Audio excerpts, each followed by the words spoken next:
Big bucks. Couple times.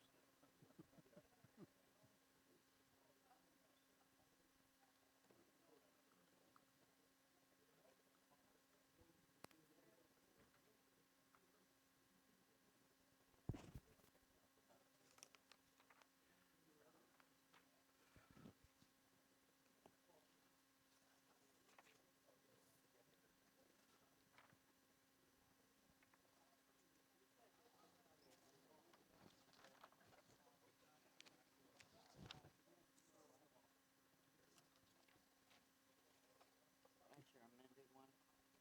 That I sent you the other day. What was changed? Just the one refer? Just, yeah, Yeah. the one that we needed, the Okay. resolution.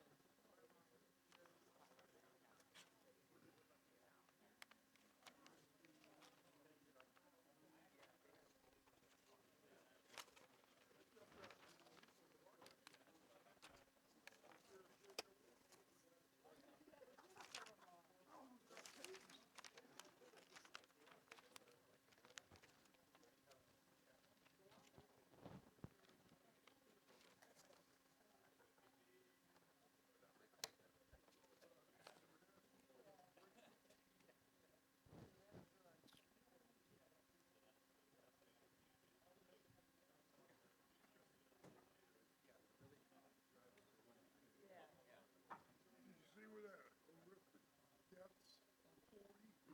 And he was DUI? Or was it DUI? He was DUI. 8 dead people. Yeah, you see that? And he was DUI. The rest was DUI. If you would wait till Sandy gets back, she's printing off that new resolution, so she should Okay. be back in Okay. 5 minutes or so. Sure. A couple of minutes. Okay. I'm going to cover all of the developments during my TA like they always do. And they'll go over it and all that, just briefly go over it. So Okay. that's all I can think of. That's, My brain's going. yeah, no, that's fine. That's fine.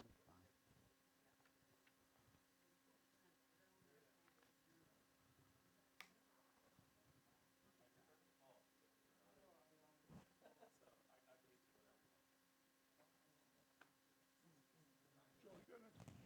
Yep. Thanks, sir. Welcome. I didn't realize I forgot a pen.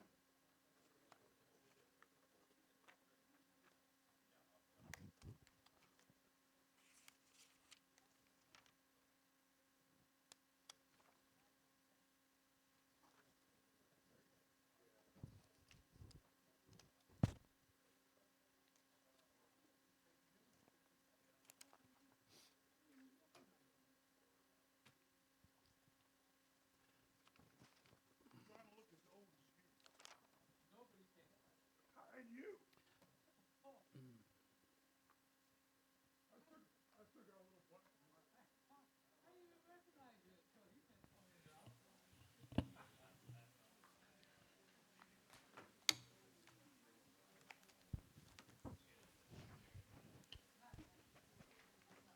This, what section is this on?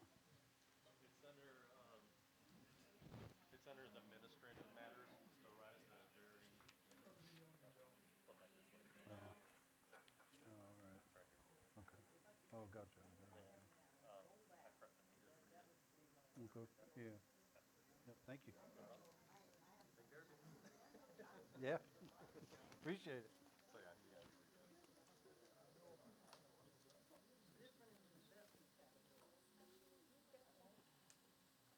Thank you.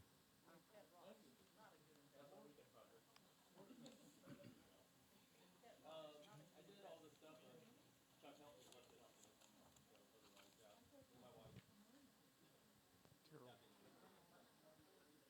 Carol. Is Lake TV on now? It should be. Come on, Tom. Really?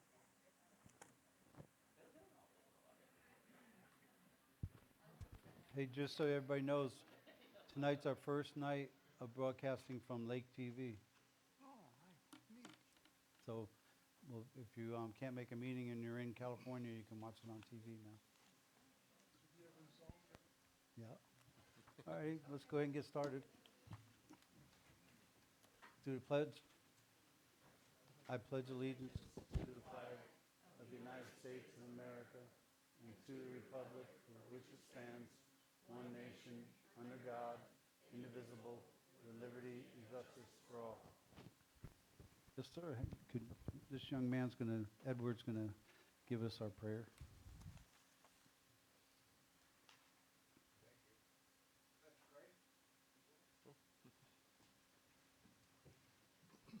Almighty and ever-living God, we do well always and ever to give you thanks and praise, and we're especially grateful to give for this night, this gathering. These wonderful people are here as administrators, visitors, residents.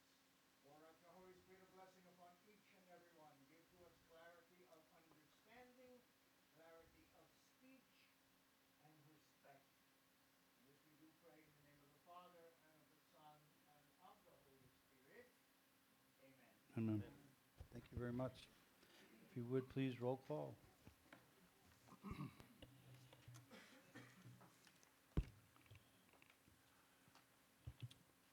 Vice Mayor Peacock, Here. Councilmember Lay, Councilmember Hartle, Here. Councilmember Warmack. Here. Mayor Wynkoop. Here. Alrighty, thank you very much. Our first item is a little bit emotional, but we're going to have to go ahead and bring it to council. We have a special request from parents of a child that has cancer, and I'm just going to ask Anita if you would mind reading this. Thank you so much for your follow-up regarding the town cemetery. The family who asked if it might be a possibility to have their son buried there are the parents of an 8-year-old who was diagnosed with sinus nasal cancer at the age of 6 in the spring of his kindergarten school year 2 years ago. Kindergarten was the child's first year at Montverde Academy. Over the last 2 years, the child has been in constant treatment for cancer with chemotherapy, radiation, and a special trial at the Mayo Clinic in Jacksonville. None of the treatments have made a significant difference with his cancer. The cancer continues to grow. 2 months ago, the parents received the news that their child may not survive the disease and that all treatments available were not having beneficial results. Currently, he is doing radiation to try to minimize the cancer growth, but the cancer has started to affect his vision, among other issues. The young man is an exceptional student and loves school. His parents shared that all he wants to do is come to school and do normal things. Unfortunately, his body is so weak he is not able to come. The family loves Montverde and Montverde Academy. They reside in Mineola and have a younger son in pre-K 4. They plan for their younger son to continue at Montverde Academy for years to come. When the parents asked me about the possibility of having their son buried in the town of Montverde Cemetery, they said that they and their son loved Montverde Academy. Due to their love and their son's love of Montverde Academy, they feel that having him buried close to school would bring them great peace and comfort. Knowing the love of his school and friends makes sense to his parents to have the child close by when he passes. Thank you for your consideration on behalf of the family. Please reach out if you need further information. Ms. Shackelford at Montverde Academy. Alrighty, so we have a request to allow this child, when and if he does pass, to be buried in our cemetery.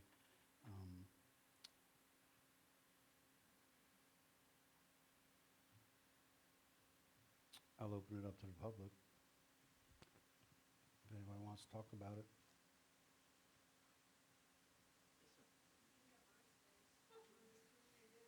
Come on up if you want to talk about it. Yeah, my name's Holt Patterson, I live at 16939 7th Street, Montverde. I've got 5 adults in my house, and we supposedly have plots up here. One of mine can be donated, because I've already got plots in Winter Park. So you can have one of my spots. Oh, thank you. We have more than enough spots. Yeah, we have enough. Yep. Yeah, to tell you, we bury 4, 5, 6 people a year. We have I think the last time we did it, it's been a few years, but we did spots with the sonar and all. We had like 130 back then, and then when Paul got here, we made the cemetery much larger, if you remember. So I'm guessing we have over 200 spots right now. So it's not a pace of spots, but we appreciate that, Roy. Yeah.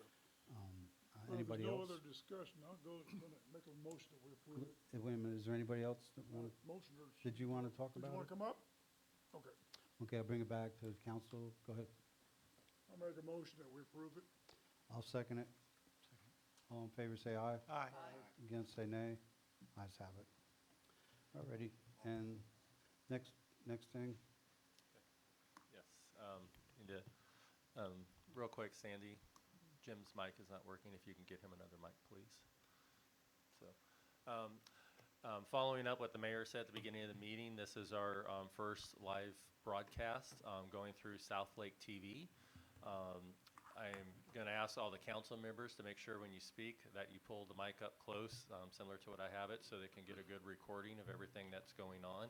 And as well, when the public comes up, we tested at planning and zoning, they were having a hard time hearing at the front mic. So if you'd please come up and speak into the mic so your voice is heard loudly in the room. And also, just to let the public know, not only is this live, but you will be able to go to a link at South Lake TV and look at a past meeting if you needed to get some information about past meetings as well. So we'll see how our beta testing goes today. alrighty, thank you very much. Alrighty, we'll keep going here. Okay, we're gonna open it up to the public. Anybody wants to talk to the council about something that's not on the agenda, it's okay now. Come on up one at a time. Come on up.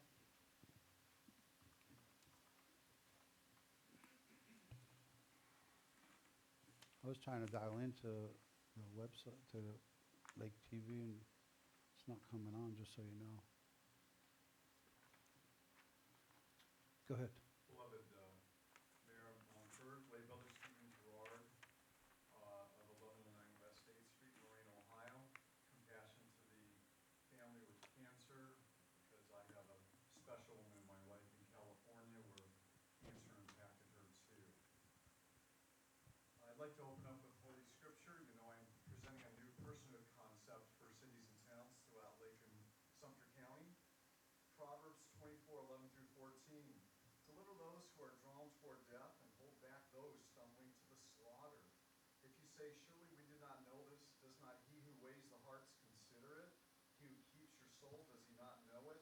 And will he not render to each man according to his deeds? My sons and daughters, eat honey because it is good, and the honeycomb which is sweet to your taste.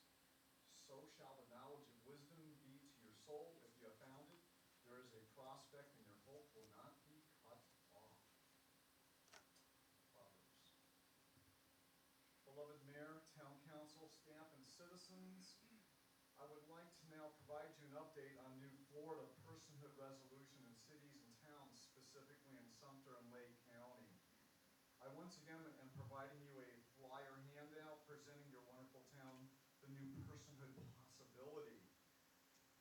Yesterday, Wildwood, Leesburg, and Coleman have also again been presented the new personhood resolution and preamble covenant personhood language that citizens should vote on to insert into the respective city charters, even your Montverde town charter. The cutoff date for citizen November vote on charter amendments for Lake County Supervisors of Elections, I've been informed, is August 23rd of this year. My sister's birthday, I will remember that date. I also was invited to Conservative Village's Salt and Light group last week to provide a personhood education brief. Like Montverde, the group Clapton continues to be focused on opposing Florida Amendment 4, which I label as the culture of death issue that all of you will be voting on this November.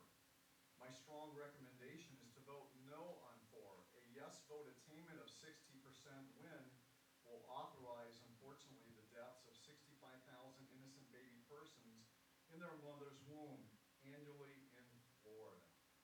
My mother, Arlene Marie, since we just celebrated Mother's Day, she did wonderful things for birthdays. She made sure we know how to do chores. And of course, if I ever said a vulgar word coming out of my mouth, she quickly guided me to the bathroom sink to wash out my mouth with Ivory soap. So she makes sure that I'm learning to think before I speak before everyone.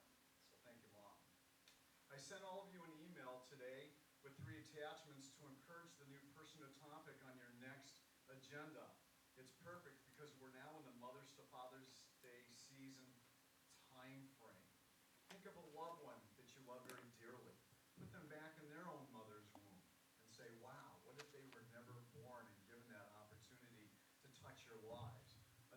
incentive for you to put the personhood resolution on the agenda. And then finally, make room now on your town agenda for the personhood resolution, because we have the constitutional right to do this because of the Dobbs decision. The Dobbs decision has thrown out the Roe decision with the baby wash. That's why we can move in this new direction for personhood cities and towns. And I'd just like to close with that wonderful song. The joy of the Spirit of God is love for His creation. Thank you. God bless you. I look forward to the agenda possibility on personhood. Thank you very much. Appreciate you. All righty. Anybody else like to talk to the council? Real quick, Mr. Banks, if I can interrupt, and Jay's doing our remote broadcast. The South Lake TV app is not loading. So Jay, if you could check that, we're going to our town website and clicking on South Lake TV, but it's just spinning and not loading. So I'll have him check that. So Okay, you should thank be you. listening in. Thank you. I apologize. Yes, sir. My favorite farmer. Banks, Helfrich, Farmer Banks, former Lake County Soil Water Conservation District Chairperson, and current candidate State House District 25, 9100 Sands Lake Road, Claremont, Weed Flavor District. Mayor, council, distinguished guests, there are people in our community who wake up, who dress up, who show up, who follow up, and who never give up. There are also people who you get to know them, you get to like them, and then you get to trust them. There are those in our community who show up for small businesses, like in Claremont, for Claremont Main Street, to volunteer for wine walks and for special events, First Friday, food trucks. There are those who volunteer for Thrive and Give Day Foundation and Kiwanis of Claremont, who help the kids in our community to empower them to be adults that we want to lead our community. There are also those who dress up for Brawls with the Cause. That would be with the Greater Claremont Cancer Foundation.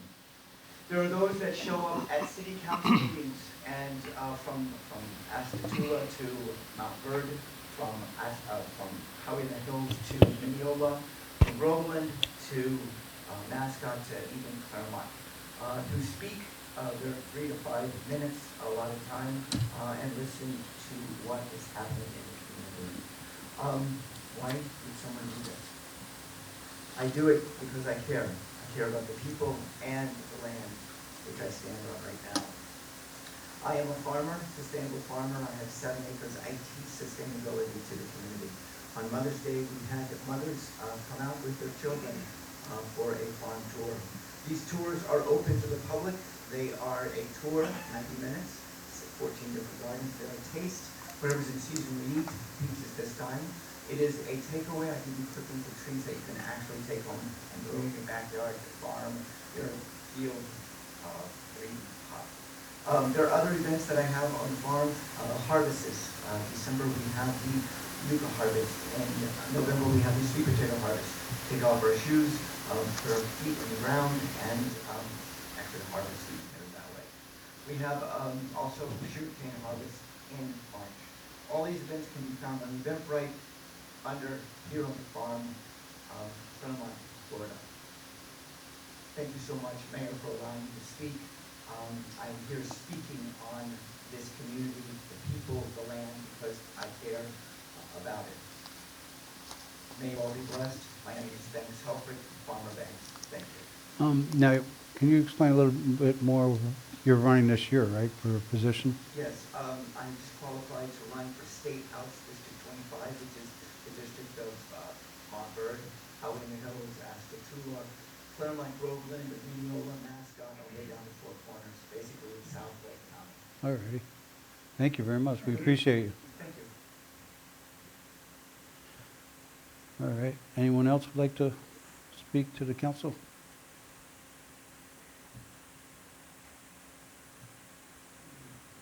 Hi there, my name is Kristen Nelson. I live 2928 Tangerine Court, Leesburg, Florida. Just here tonight, gonna read a little scripture to everyone, if that's okay. Any chance I get, I like to read. And whoever will listen, I'll read to you. So, because the Word of God, it's just so rich, it's so good, it's living and all that good stuff.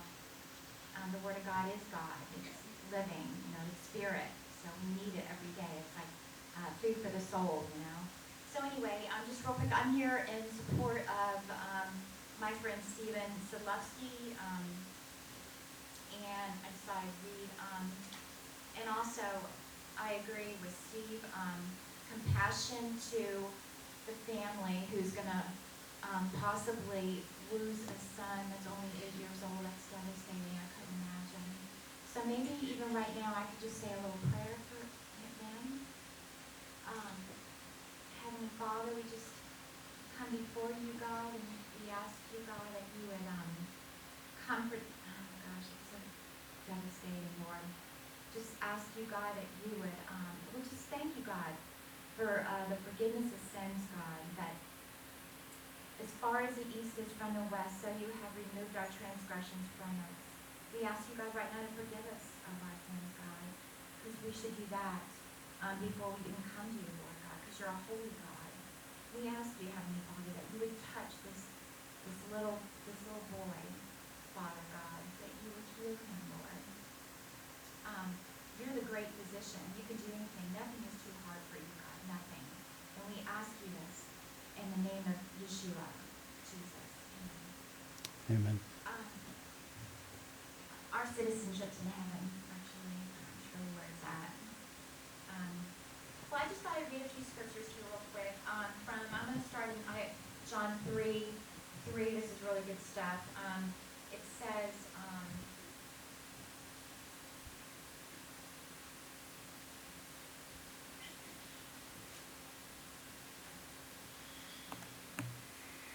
Jesus answered and said unto him, Verily, verily, I say unto thee, except a man be born again, he cannot see the kingdom of God.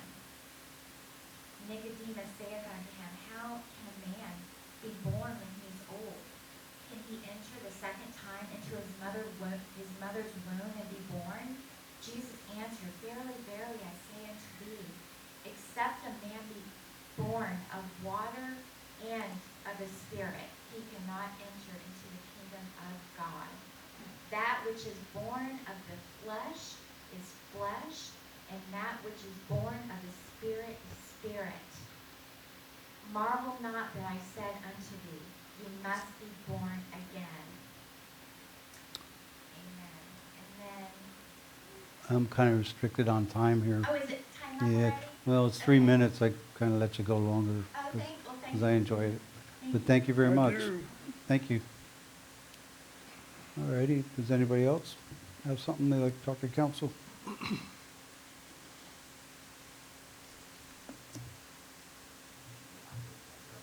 Hey, Council, Aaron Walter, 17647 Main Street, here in Montverde.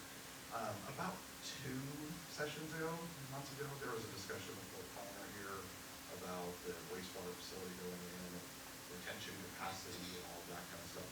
Have we gone back now that we have a lot more funding available and thought about the recycled water aspect of things and be able to bring that back to all the residents to be able to use water lawns and do those things instead of wasting treated water?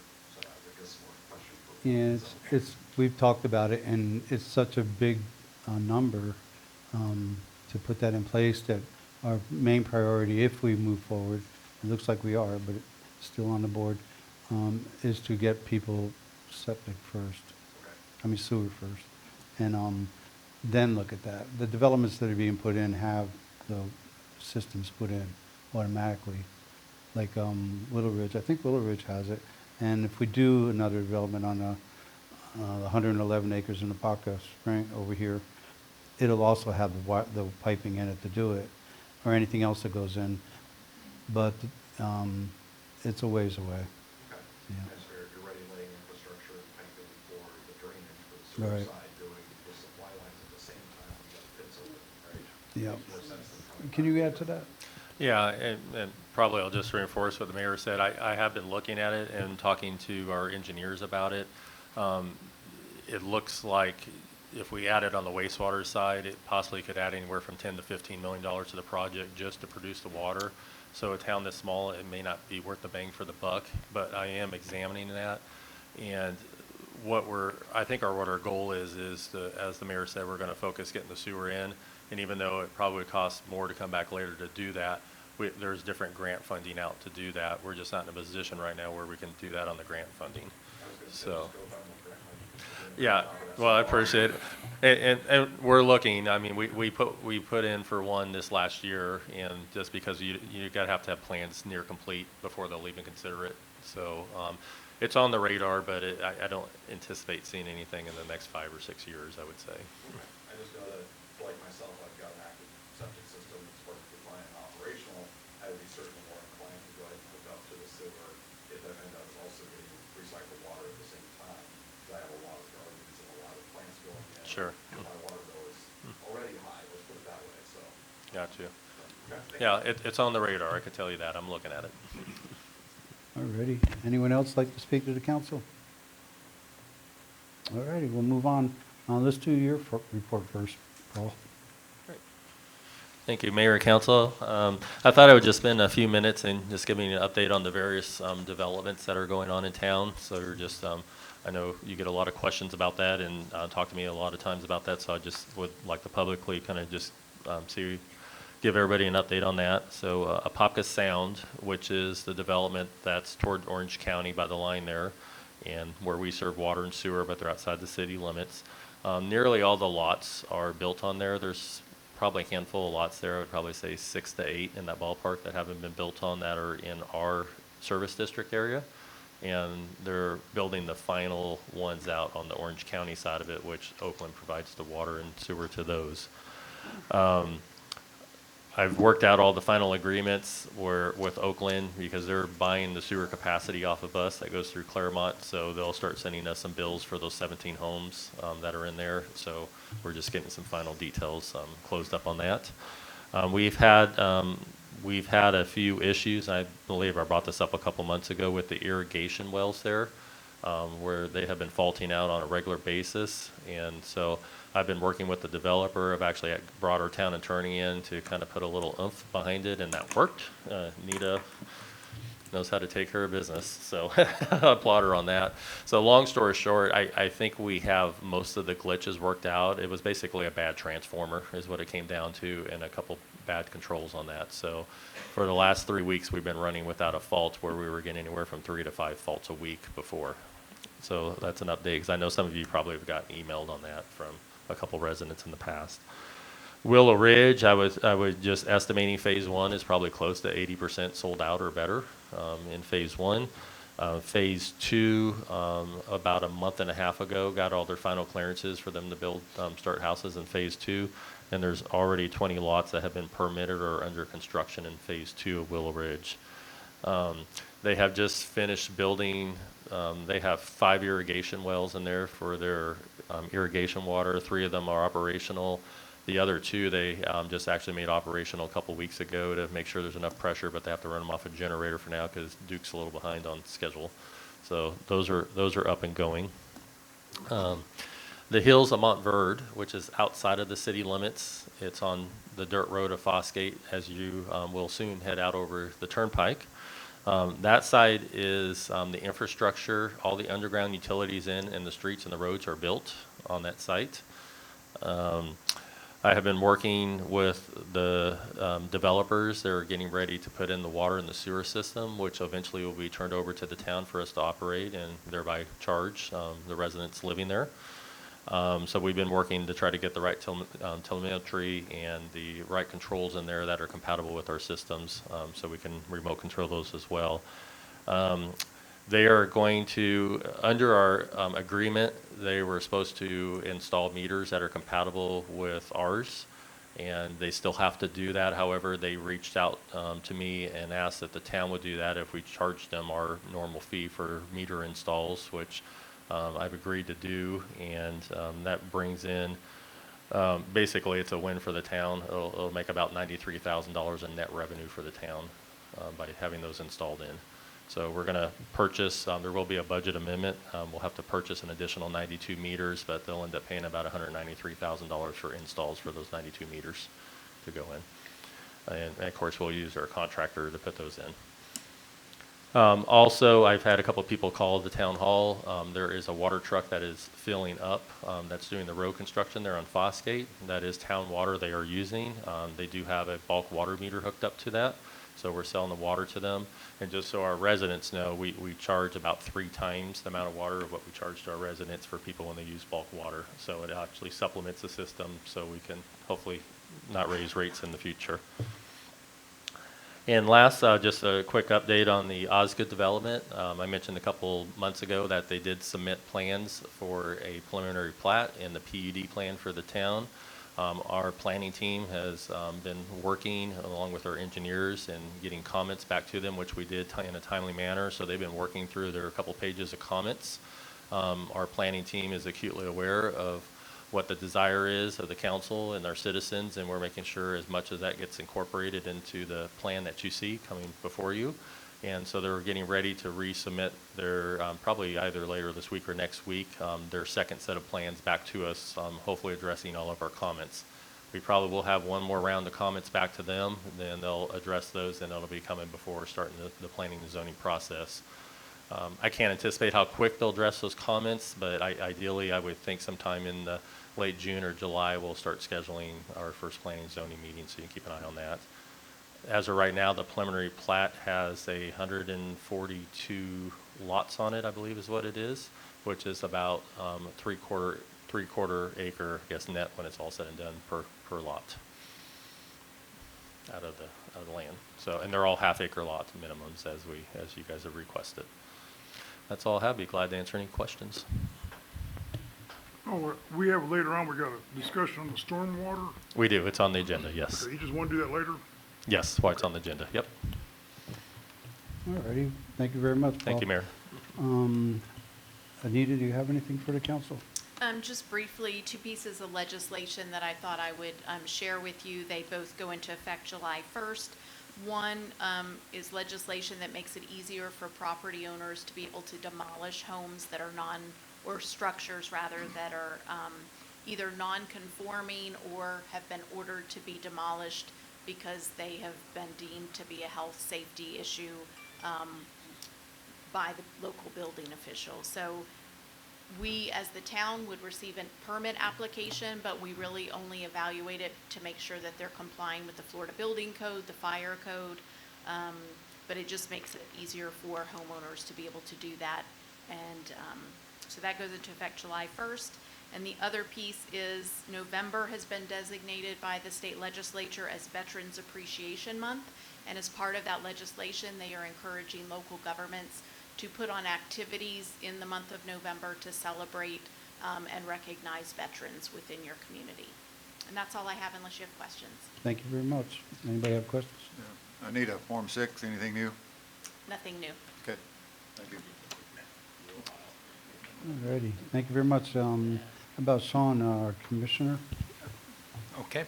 Planner first. Yeah, I'll report as your planner first. As Paul had indicated, we've seen an uptick in applications for zoning clearances and for accessory structures, fencing and that kind of thing, and new single-family within Willow Ridge. Outside of Willow Ridge, pretty typical standard flow of zoning clearances coming in, so nothing new there. Want to remind everybody again that this July, we'll start in earnest on the comprehensive plan. Some pretty significant updates this time. Not going to try to redo the whole thing. That would be a huge process, but we are going to make a pretty good effort to get it updated, and there's some statutory things that we need to make, changes that we need to make as well. So we'll, again, start that in July. There'll be a workshop that, of course, the council will be a part of, and the public is definitely invited. And I always like to point out the importance of the comprehensive plan. It is your top-down vision statement. It's who you want to be now and who you want to be when you grow up as a town. So it's important to have most importantly, to have the residents' input on this. That's it. Do you think everybody understand about what's going to be on the ballot? Okay, so I will report now as your commissioner. Oh, I'm sorry. Yeah, that's okay. So the one thing that I want to point out for Lake County, to be aware of is we had a great meeting. A couple of you attended recently at the County Commission 2 weeks ago when we discussed the referendum for the land acquisition. That's, remember, in 2004, the voters passed that referendum. It says small little millage rate at the bottom of your trim notice. If you notice it, if you take a look, if you get down that far, it is 0.1 mil, a little approximately 0.1 mil right now.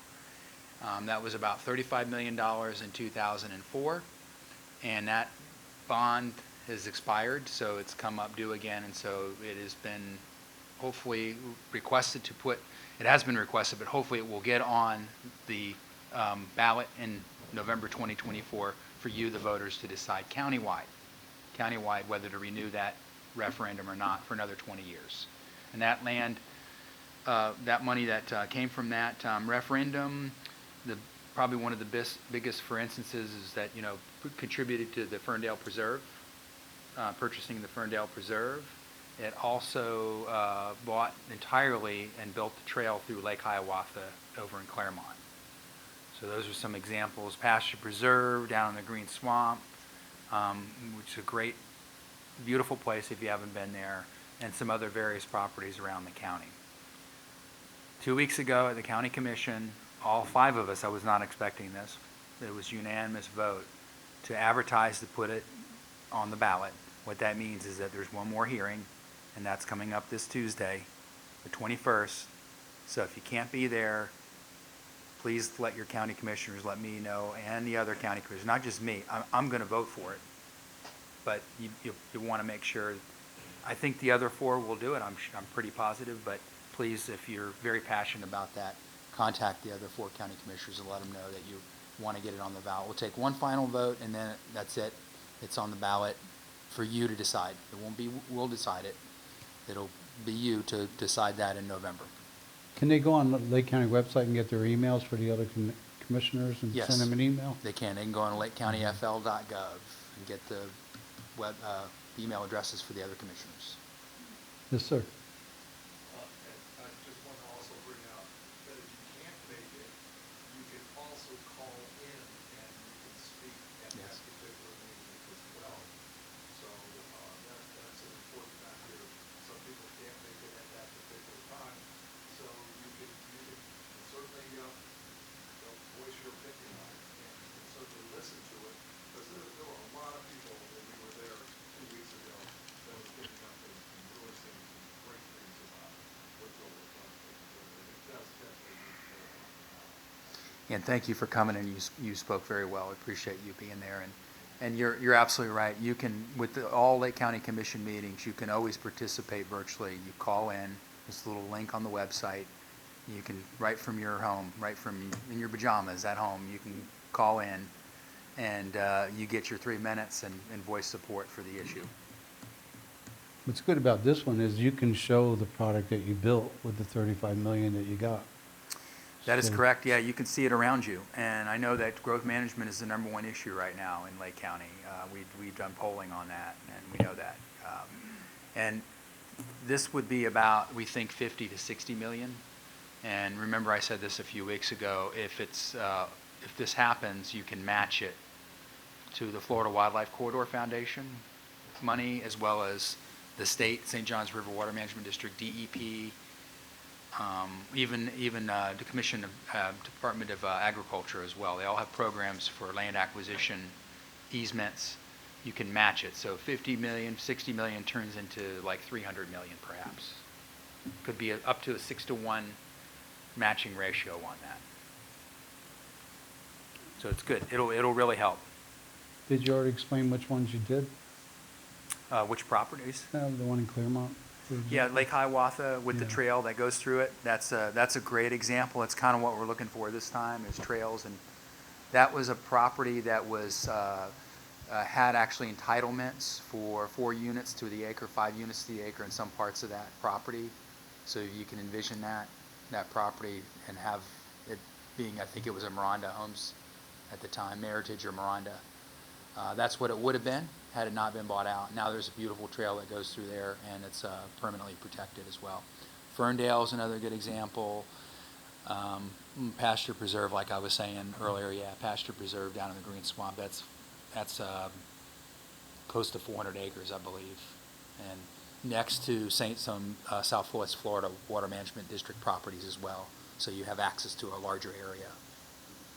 So if somebody had some property that they would want to put property on the buying list, how would they do that? Come to the council and talk to the commissioners? and We'll talk? certainly vote for it in For- November, but yeah, at that point, we'll have probably have an acquisition committee set up. You're not going to have 5 commissioners making the decision on the property. We want a panel of experts and citizens to be involved in shaping those decisions, but there would be a formal process to have your property purchased.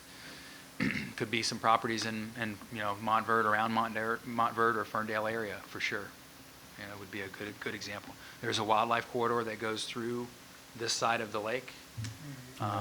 This zip code, so it certainly would make those properties more attractive. And some of them are owned by developers right now that we don't want them to build on, so this money would buy them out. if it Could be. Could buy them out. Mhm. Okay, that's- Sean, how much Yep. is the projection with assessments that have gone up last couple of years? Does the county commissioner expect that each year to bring in roughly, not holding your feet to the fire? For this bond, if Yeah. it passed, it would be, we think up to 60 million, the tops would total. We're going to cap it at 0.1-ish. The idea is we don't want to hit the average typical taxpayer more than 22-ish, around that dollars per year as an assessment. That's been one of the questions that's been asked. Yeah. So, thank you. Yeah, some people will be a lot less, some people will be a little bit more. I look at myself, I think it's like $25. That would be $25 a And year. that'll be, of course, county assessments base will be based on property values, and we've seen the low and high, and so that'll go accordingly, so, yeah. That's right. Is Thanks. that 60 million per year or over the life of the? At one time, one shot. One shot. You do it as a bond, and it's 60 million, which can, be a good or bad, obviously, with the interest rate environment we're in. But it's probably, even with interest rates as high as they are, it's really a good move because property's not getting any cheaper in Florida. It would So- be good. Yeah, if you got You're not gonna pay 5 years what you paid today. correct, yeah, if Right. you got these properties, now is the time to get them. Yeah, exactly, right. So if I paid $25 on my taxes, it's kind of like paying a ticket to go to these places as soon as you build them. Yeah, it's essentially, it's the willingness, what we call in the business, the willingness to pay. Would I pay $25 a year to be able to go to these facilities? I would pay a lot more, me personally. But some might not, but it certainly is worth it to me. And the time is priceless as well. So if you guys want to help, at least get online and email the commissioners right away and tell them you would like them to put this on the ballot. Or go there and speak. Please do. Anything else? Sean, you done? Can I ask a That's question? it, yeah. What's the timeline on the completion of Falls Gate? You know? The completion of Fosgate, I don't know. I mean, obviously they've cleared it. They're starting to do all the clearing, which means it's going to be coming pretty soon. But I will find that out for you guys. I don't want to tell you the Basic wrong date. timeline, we're talking August, No, No, I think it's going to be. no, at Yeah. least 6 months, yeah. 6 months? Yeah, I was Yeah. on one of the calls recently with the Turnpike, and it's at least 6 months. On the bridge? Yeah, and the other side has to be built to Publix still. Right. Yeah, there's a little ways to go, but But it's progress. Oh, yeah, yeah. it's on the agenda. That will continue to be a county road, correct? Yes. And two-lane? 2-lane Two-lane, And bikes. with bike lanes and a trail, Bikes, yeah. Right. That's correct. Hey, Sean, question for you.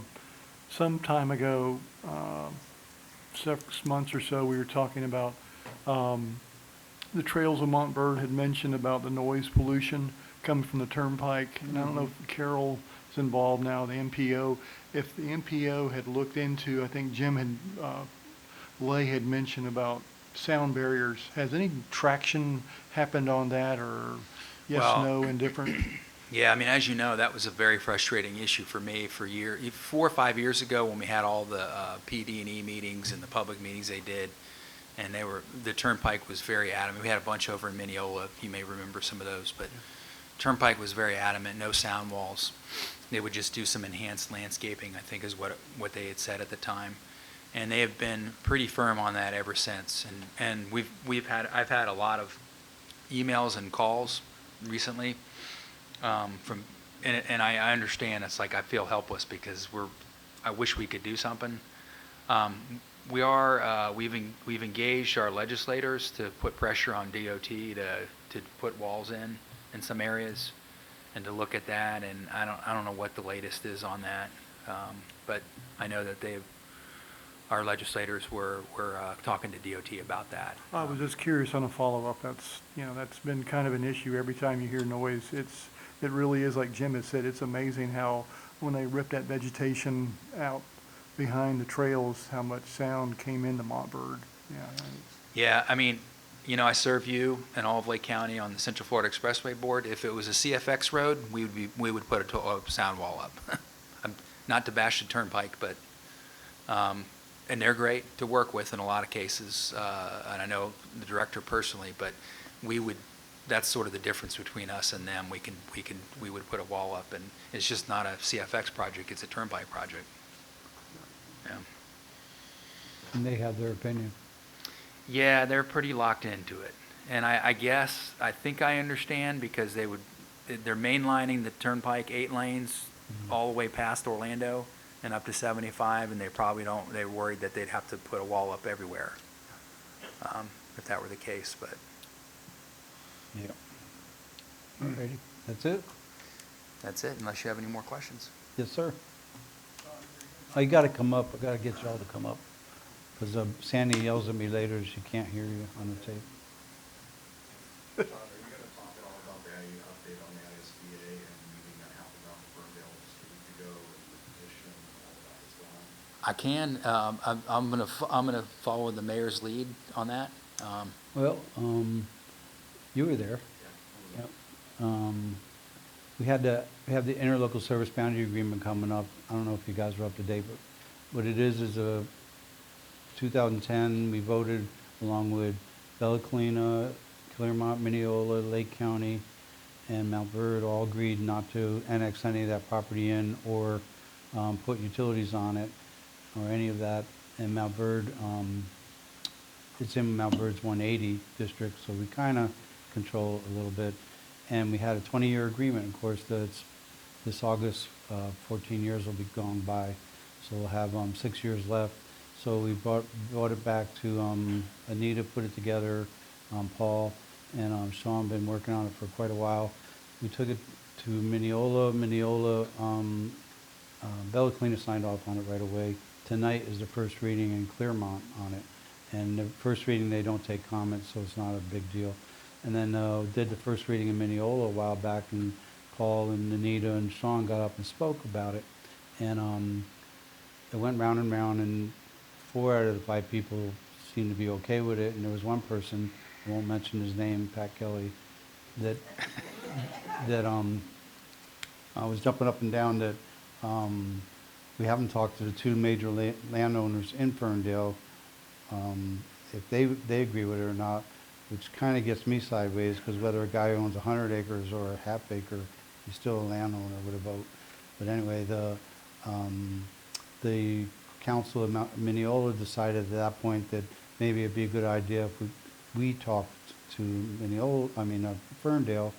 So Lynn Riffle and a couple other people got together with me and Paul and Anita and Sean, and we put together a mail out to all property owners and mailed it out. And we had a meeting last week, and I have pictures because I want to show it to the Mineola Council. I want to show it to Lake County and anybody else.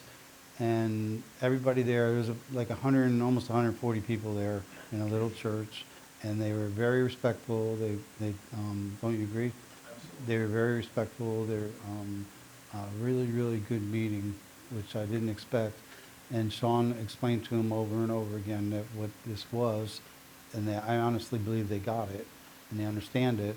And we handed out the one ISBA so they could read it and take it home. But we had them all sign a petition, and we, on a separate paper, we got their name, numbers, and contact information. Because now what we're going to do, I'm meeting with them tomorrow again. And oh, and by the way, one of the big landowners, the Guy family, was there, and his grandfather passed away. He's controlling everything now, and he told everybody there that he is not interested in selling anything. And the whole place went nuts, and was very happy to hear that, because that borders the hills of Mineola. So anyway, he came back we're going to meet tomorrow, put together not really flyers, but petition, a letter, and also a letter from Wayne Guy's grandson, what's his name, Jackson? Justin. And send it all to every single commissioner in Lake County, all the council people on Mineola, and, Clearmont's just sitting on the sideline at this point. I don't think we'll have any problem with Clearmont. They're very friendly with Montverde.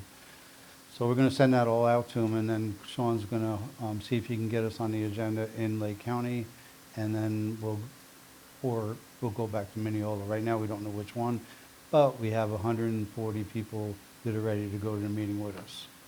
And I promise you, they'll be there. So right now, that's where we're at. We're going to send out all this to the different Lake County and Mineola, and then we got to sit as a group and decide which way to go. Yeah, it was a great turnout. I showed up because I had been to the Mineola session, and I missed it due to work meetings, and I was fearing that the Ferndale meeting would have a poor turnout, and I showed up and it was packed. I was like, kind of shocked at so Yeah. sad to see that turnout.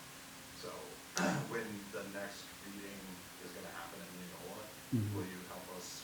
Oh, yeah. That's going to be by Yeah, communicating. yeah, all that? absolutely. Awesome. Absolutely. And your idea about having the Montverde people sign the petition, after thinking about it, I really didn't agree with it, only because in the Mineola meeting, they were only worried about the Ferndale residents. So if we get the petitions all signed by Ferndale residents, then it's a lot more active. We can't say there's nobody else there. I mean, we can say there's nobody else there. Yeah, I asked that question because Sean had mentioned that anybody who's a registered voter in Lake County could sign it. I'm like, Yeah. well, let's get more signatures on it, register a bigger crowd, not Yeah. just Ferndale, but the surrounding areas. I talked to the Ferndale people about it too, and they said, yeah, I think it'd be better if it's only Ferndale. People saying, we want that here. Yeah, absolutely. Yeah. The residents saying that that's what they Yeah. want. They want It's one the house biggest per 5 voice, right? acres. Yeah, exactly. That's it. Cool, thank you very much. Yep. Want to add to it? I was just going to say, Mayor, you had good intuition. I know some of the staff has had some of you other council members. There's a little bit of smoke there. There was, maybe is there fire? There really is. So I think we got this in time to address the issue of what developers do. They play the long game a lot of times, and they were going to try to wait this out. And we got it just in the nick of time. So I appreciate it. I think there's at least there's time to address it and get out in front of it and get this ISBA extended to protect it for another 20 to 25 years. We'll look at some of the land acquisition referendum if it passes. Personally, as a commissioner, I'd like to get with the Ferndale community and Montverde and have some workshops and re-engage with people out there to just kind of hear what's going on and see if there's some things that we need to do to help too. So kudos to you because we really did get this kind of just in time to address it, Mayor, and I'm with you 1,000%. We gotta fight for it, and I think we stand a good chance of getting it. Yeah, exactly. And if it doesn't work this time, it's next year. Yeah. We'll just keep going. All righty. Anything else? That's it. All righty. Thank you very much, Sean. Let's go to each council person. How about Alan? Do you have something? Well, I got three things here. First one, we all know, heat is here, spring is no more. I'm sure this past week has been evident of that. In my driving around the town, there's been road yard signs that I've noticed, and I'm hoping you guys have too. Graduation. And I want to give a shout out to those who have graduates who are either homeschooled, private school, or public school. Congratulations to those students for sticking out 12 years of their life. And they stuck it out. They did a good job. I'm glad they're in our town. And I just wanted to personally, not so much council, but to say thanks for the good job you guys did. That's our future, and I think students did a great, whether they're going to go in the military, go into more education, or go into the work field. It's great to see them, and I'm sure their parents are proud of them. We are. They live in our town, and I think that's neat that we have.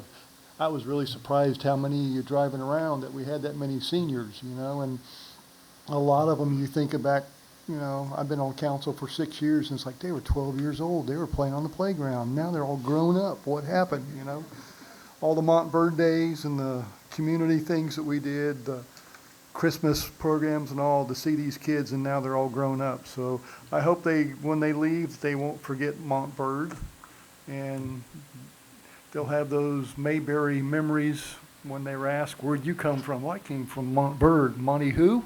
Montverde, and they'll be proud of it. I hope it's a start in their life that they can look back and be able to say, we had neighbors that supported us, and that was really cool, and Mrs. So-and-so, and she'd say, how you doing in school? And now they're all grown up and moving on, and I think that's part of our community. We do a good job of it, and I'm glad to see that many people here and have made it on. So I want to encourage each and every one who's listening and those who are here.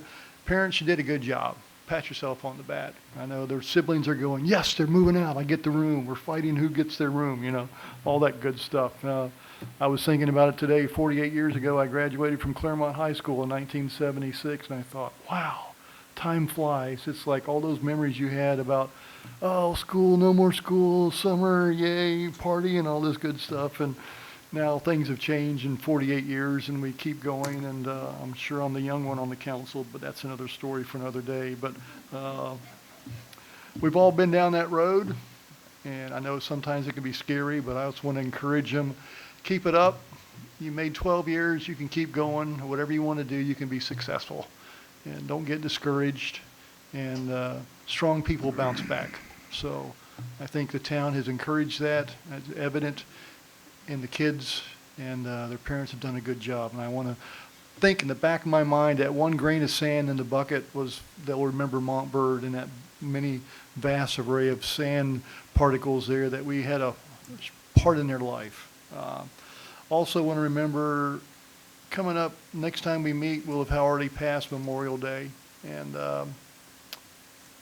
we all have thoughts about Memorial Day. A lot of times people seem to get Veterans Day and Memorial Day mixed up. Memorial Day is a day we want to honor those who gave the ultimate sacrifice for the freedoms that we do have. And I think that's kind of neat to walk through our cemetery and you see those who gave the ultimate sacrifice that are interned there.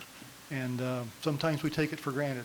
I know I do sometimes. It's easy to get caught up in all the hoopla and everything that's going on, but they answered the call and they served our country well.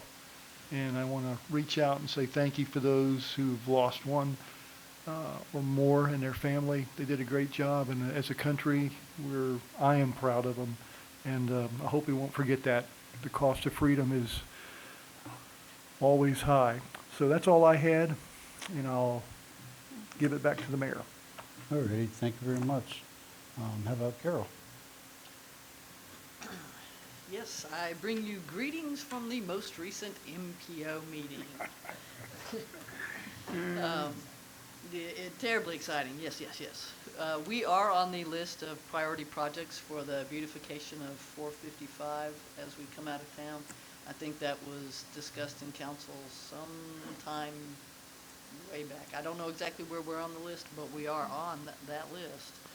And June's going to be a big month for MPO. There's a 5-year TIP plan that they plan to fund, and the 2024 list of priority projects again, which is what the street beautification is on. So, and if anybody's curious, we were the spokesperson last year, so hold your breath for 7 years, and Montverde will be the voice at the table again in 7 years.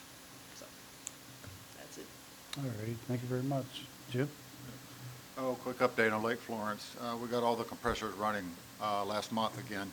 There's 20 compressors and diffusers in the lake. The lake water quality is about the same as always been, so the compressors are doing their job at maintaining the quality. Out of the 20, there's 16 running. The town has ordered 4 more compressors. We'll hope to have all of those running in the next few weeks.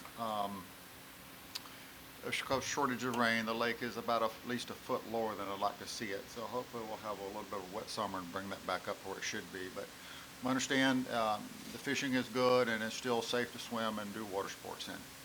That's it. Thanks. All right, thank you. Jim?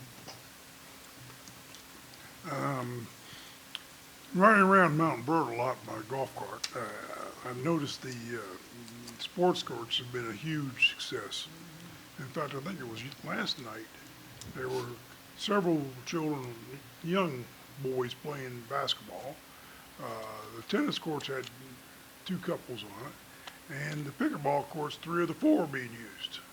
So they are being used quite a bit, and so it's been great. I'm going to admit to Paul I was wrong on the noise of the pickleball versus the basketball players. I think you made a good selection on bringing the basketball players this way. Several things around town, like I noticed with the big improvements, of course, with the stage and all that other stuff is wonderful. I think it's really moving along well. A neighbor brought up what the Millings were doing on the extension of 2nd Street. And I thought I'd ask, are we planning on paving 2nd Street, that extension that crosses Porter north of it? Not quite sure where you were talking about on Second. 2nd Street goes to the trail, in theory, and it comes back around, crosses Porter, and there's 3 dump truck loads of Millings. Oh, correct. So the developer who's building that house is back there. It is a city street, but he's putting the pavings in on the street for a road access. So the town doesn't have any plans on paving that. It's not 2nd Street? It is Second Street. Oh, okay, so Yeah. we do own the property. Yes, we own the property. All right, and they're planning on paving it. No, they're just putting millings down to harden the surface up. I got you. All right, that's about it. All right, thank you very much. I really don't have anything for tonight. We'll move on. Mr. Mayor, I have one quick, I wanted to bring this up, and it slipped my mind here. I'd like to get a consensus of the council for Christmas. I know it's 7 months away, but it's coming. A suggestion that Santa had mentioned to me to pass on is that I wonder how the council think about it. Don't respond, but just whatever you want to think about. In years past, when you're on top of the fire truck, the candy canes don't make it all the way to the edge of the road. So you have kids kind of coming in and so forth. And he had told me, Santa that was, that potentially it'd be neat to see the council on golf carts or something during the Christmas parade to give more access to say, that's my county, that's my city council person, that's my mayor, to help toss out to the kids so the kids aren't coming into the streets and you can have reaction. And I wanted to get you guys' thoughts so I could take that back to the guy who rides on top of the fire truck and give his suggestions back and forth. If you guys thought about that, had any ideas on it and so forth. No, I'll think about it. And we got a while, but I mean, we got Montverde days and all these other things, and next thing you know, tomorrow's Christmas parade. So I told him I would bring that up, and Mrs. Claus says that's a good idea too. So I did. I think she left a minute ago. I think she left a minute ago, Mrs. Claus. Yeah. So- She has a lot to do in the workshop. I've seen that from what I've been told. It's So getting we're out of planning control. on having, you're thinking about golf carts behind the fire truck? Yeah, kind of Okay. like following behind it. You know, the fire engine and the rescue squad last year, I think it was a really good idea that Paul had about the limited track I know a lot of people didn't like it because they didn't get in their neighborhood, but Santa has told me 3 hours on top of on a fire truck when the temperatures is 80 degrees is not the most conducive. So, but I think Paul had a plan. I've discussed this with him, and if we know that the route is where the route is, you can show up and be interactive with the jolly guy. So anyway, that was a suggestion, and I figured if you don't mention it now, old people have a tendency to have a recall at 2 o'clock in the morning, and no one likes those 3 a.m. phone calls, so I thought I'd ask. Then, Mr. Harrell, you're not going to mention the mandatory elf suits they have to wear? No, I didn't think about that, you know. Everybody needs a good max. Yeah, there you go. I'll bring that up. Yep. All righty, well, thank you for reminding us about that. Just a thought. Like I say, we can talk about it more at workshops, and, you know, I've heard that right now he's starting to crank up summer production, whatever that means, so checking the naughty and nice list, so be careful. All righty, thank you very much. Go ahead and do the finance report.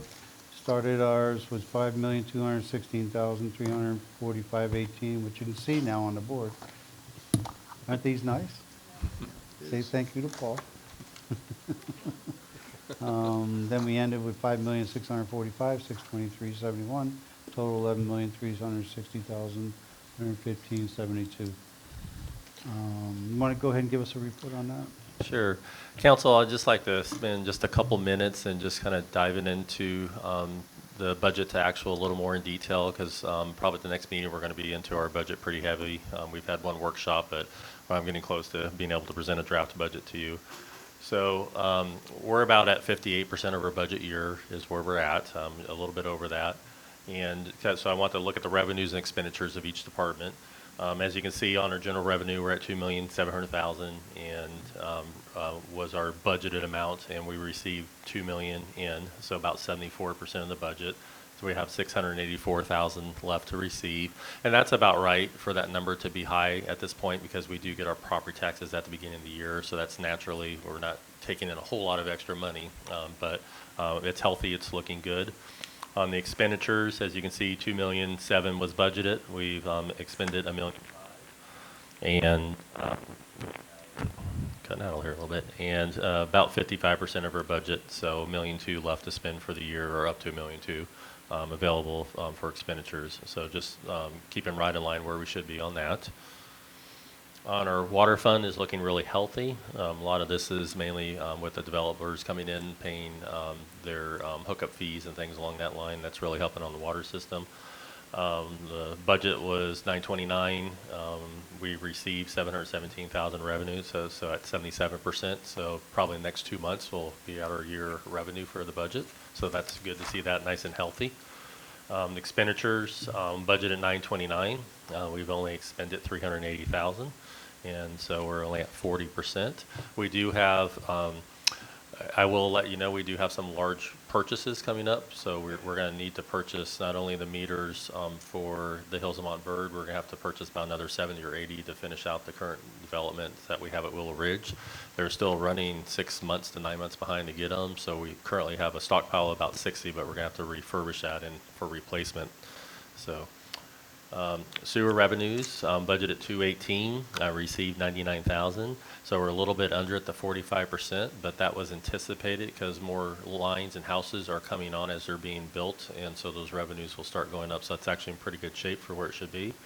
$218 budgeted for the expenditures, and year to date is $50,000, and basically all that's going to Claremont for buying their sewer capacity, and running about 23% of the budget. So $167,000 left in that. In our capital fund, so when we do our budget, we just include all of our capital expenditures. So on the revenue, while you see only 2.5% is brought in, on the revenue, we can't book it until we receive the funds. We have to spend it, then receive the funds back from the grants that we have. So there's always going to be a pretty big lag on that, because those usually take 90+ days to process. On the expenditure side, we have $14,500,000 on the budget, and we spent just a little over $1 million, close to $1.1 million there, about 7.5% of the budget, with $13 million in grant funds remaining. that's kind of a general overview. Inside your packets, you have a detail of every single category where everything is. So I encourage you, if you haven't looked through those, please look through those. Plus, there's also the monthly check register there to review. As always, if you have any questions ever on any of the budget or expenditures or revenues in there, please feel free to get a hold of me or bring it to a meeting wherever you feel comfortable. Any questions? I Alrighty, like thank your you. monitors. Yep. Thank you. A little easier to read there? Big improvement, yes. Alrighty, thank you very much, Paul. Thank you, Mayor. Let's go, keep going here. All right, we'll go all the way down to, we need a motion for approval of the minutes for April 9th, 2024, regular meeting.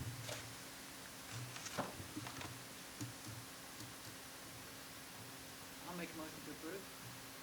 Got one motion, I need a second. Second. All in favor, say aye. Aye. I need a motion to approve the special council minutes meeting for April 16th. I so move April 16th minutes be approved as presented.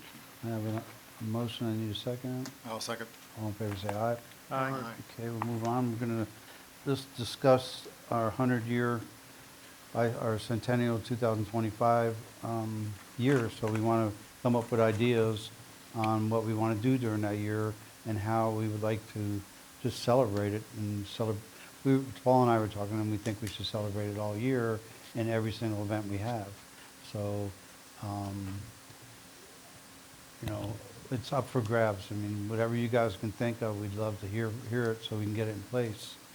You know, Did the revision committee get involved in this yet? yeah. Yeah, go ahead and tell them about it. Sure. Yeah, I haven't, I'm bringing it to the council. In fact, the town clerk informed me of our 100-year centennial celebration, so that's very exciting coming up. We are going to be, as you know, real heavy into a lot of capital projects and grants, and putting on an extra event would be difficult for town staff. So as the mayor suggested, and been talking with him, is that we take the opportunity to celebrate our 100th centennial all year long. Like, so when we have our concerts in the park, we do something special. Putting flags and banners around town could be an example. Montverde would be probably the big woo-ha celebration, along with celebrating our veterans as well would be great to do. But I just throw it out there, members of the of our community and council, if you have some ideas. For staff, I really just encourage, I'd like to incorporate in some of the stuff we already do and do some enhancements to those as we move forward, if everybody's okay with that. Okay, so if you guys got an idea, email anybody in town hall. Well, wait, email Paul or I, or one of the council people, because most of the staff might think, well, that's going to cause me more work, so. But it'll be a fun time. It should be a great time, and you know, even like the Christmas thing, when Santa's out there, he'll have a 100-year hat on, I guess, or something. There we so go. It'll be good. Yeah. A thought that occurred to me, and I'll just throw this out, it'd be kind of neat with our new park area to have a community picnic. Kind of a potluck kind of thing would be neat to do, to bring the whole community out on a Saturday or whenever, and when it's cool or fall or late spring, and do It's too something late like right now. Oh, I know right now, I wouldn't do that, but. So our Founder's Day. Yeah, our official centennial's in May, and so if that's something the council wants to do, if we can like incorporate that into our May concert in the park and have the picnic with the concert or something like that, that would be a great example of incorporating those. With a new pavilion for everything. And, Yes, yeah, that'd be neat. And by the way, those who missed this last concert in the park missed a good one. Missed a good one. Yeah, it was a good It concert. was. We can thank Sandy, she put it together. Right, Sandy? You're saying you had a great Yeah. concert this last one. I said Yes. we should thank you. Yeah, Sandy's going to become the new event coordinator moving forward. What brought that to mind was, something like, the concert in the park concept at the same time as the picnic and whatever on that, whatever day in May you're talking about. I kind of thought back to the old Boston Pops orchestra. You used to have their PBS would show them in the park and the picnic. Some concerts going on, everybody's out in blankets just having cool and eating Southern fried chicken and all the other good Southern stuff. You know how we do. So And I'll work with Brad and the academy and try to incorporate having the kids do something or be involved in that, because I think that'll be fun. I've already thought, like Montverde, they have themes for the art show. All the themes will be around our 100-year centennial for when they do the art for Montverde. So that'll be an example of pulling our school in as well. Recruiting you. Well, it only comes once every 100 years, so we need to make it good, so that's all I figured. There you go. All right, so if anybody has any ideas, bring them to council. Yeah, we'd love to hear them. All righty, we'll move on to our next subject, gated communities. So here we got, do we have our resolution, ordinance we have now for us? Go ahead and explain that one to me. Sure. Mayor and council, so we currently have an ordinance that was adopted in 2014 prohibiting gated communities within the town limits of Montverde. Obviously, you can give a variance, which you did for Willow Ridge, so that's always an option. But with this, as you know, we have the Osgood development and possibly some other developments coming forward in the near future. And there has been some discussion back and forth, and I'm bringing it to you guys to ask for clarity. If gated communities is still something you would entertain in the future, or would like to go ahead and remove that and take it more on a case-by-case basis. When you have the development such in the Osgood, it really does change the plans and how things are designed and how staff reviews comments. So it's a pretty expensive big deal one way or the other. And so it got kicked around with the Osgood, and I don't think staff ever walked away with clear direction if you would allow it or not allow it. So that's why I'm bringing it back to you, to have a kind of a discussion among yourself and give planning staff directions on how we can advise on the Osgood property and future properties as well. I can give you a little history on that. Even way before 2014, probably 2007, 8, we had Bella Colina getting larger and larger, and people didn't want to annex Bella Colina back in 2004, I think it was, 3 or 4. And the reason was that they didn't understand Bella Colina, which they were afraid of it, and I understood that. I sat in this room with it. But my own experience with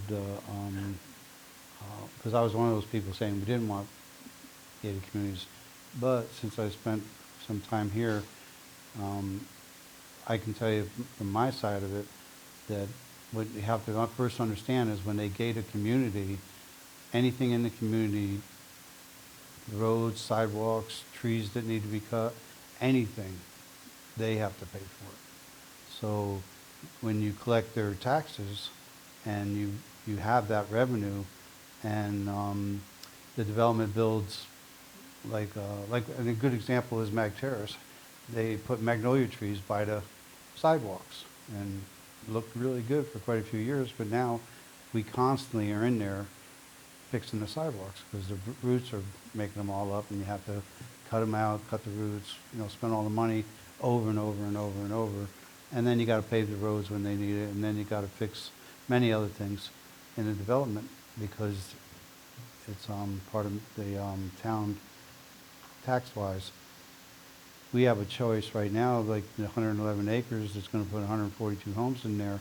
We have the choice of telling this developer, go ahead and put your gates on it, which they can pay, get more money for their houses, but we won't have to spend any money inside those gates anymore. So the only other 2 areas is Bella Colina owns 58 acres on Ridgewood, and they just bought the houses across from their towers. They bought most of those houses, all but 2. The white one on the hill, and the one with a guy is an electrical person, works in electric trucks. They didn't buy those 2 houses, but they bought all the rest of them. You're seeing them; they're tearing them down, and because I've watched Bella Colina for 20 years now, I can see what they're doing. They're going to join it into the 58 acres that they already own, and they're going to fence it off and build houses in there. And then I'm all for them going in and out their front gate, because then we don't have to deal with it on Ridgewood, or we don't have to deal with it on 455. And they're going to make more money for themselves by making them go in and out their main front gate. So the part that's in Mount Bird, if it's behind a fence and gated, they pay us tax, and we don't have to spend any money in there. So I'm real friendly with it myself. Same with the Osgood property. The other problem that it kind of cures is you got 140 houses, two cars per house. They're coming in and out on streets that don't have any traffic right now. So trying to get them to come out between Broad and Temple down here, and then over on, what is it, 9th and Kirkman on this side. So if you have gates on those places where they come out, you can time the gate up, time the gate down, require that, so that they're not coming out 4 cars at a time and speeding up Temple 4 cars at a time. It'll be at a different speed and different, amounts of cars at the same time. So I'm a big fan of putting gates up, but that's my spiel. Anybody else? I'll open it up to the public.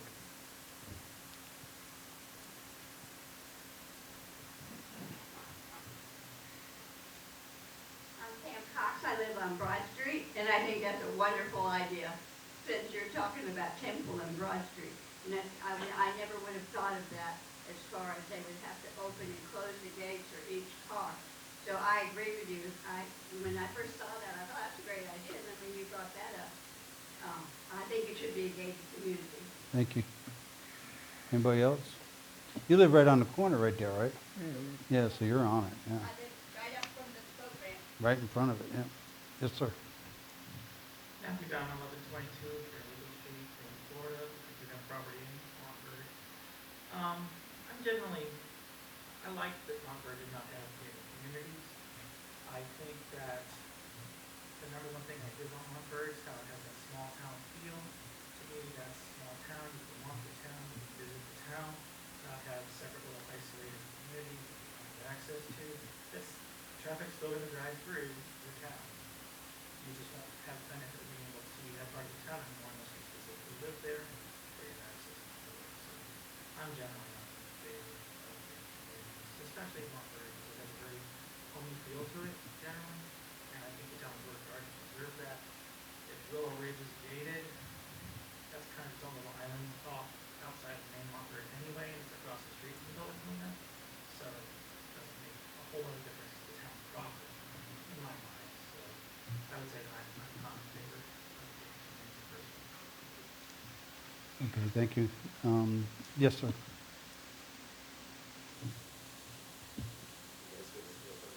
So I'm on 9th Street, and that's where one of the accesses in, and that was good. Thank you. I'm on 9th Street, and that'll be one of the access to the Osgood property. I have accepted there's gonna be traffic on my road. I'm a big walker, though. I spend a lot of time out walking around. And so if that's gated, I don't have access to any of those roads to go walk and do my multiple miles a day out to work down to the pool in that area where there's gonna be less traffic, but coming out on 455 and everything else is going on out here. So for me, the benefit of them not being gated, but being at the end of my road, will mean that I now have expanded road access or trail access for paved sidewalks and everything else that I can go into. If it's gated, I would be able to do that. So I'm not in favor of gates. So. All right, anybody else?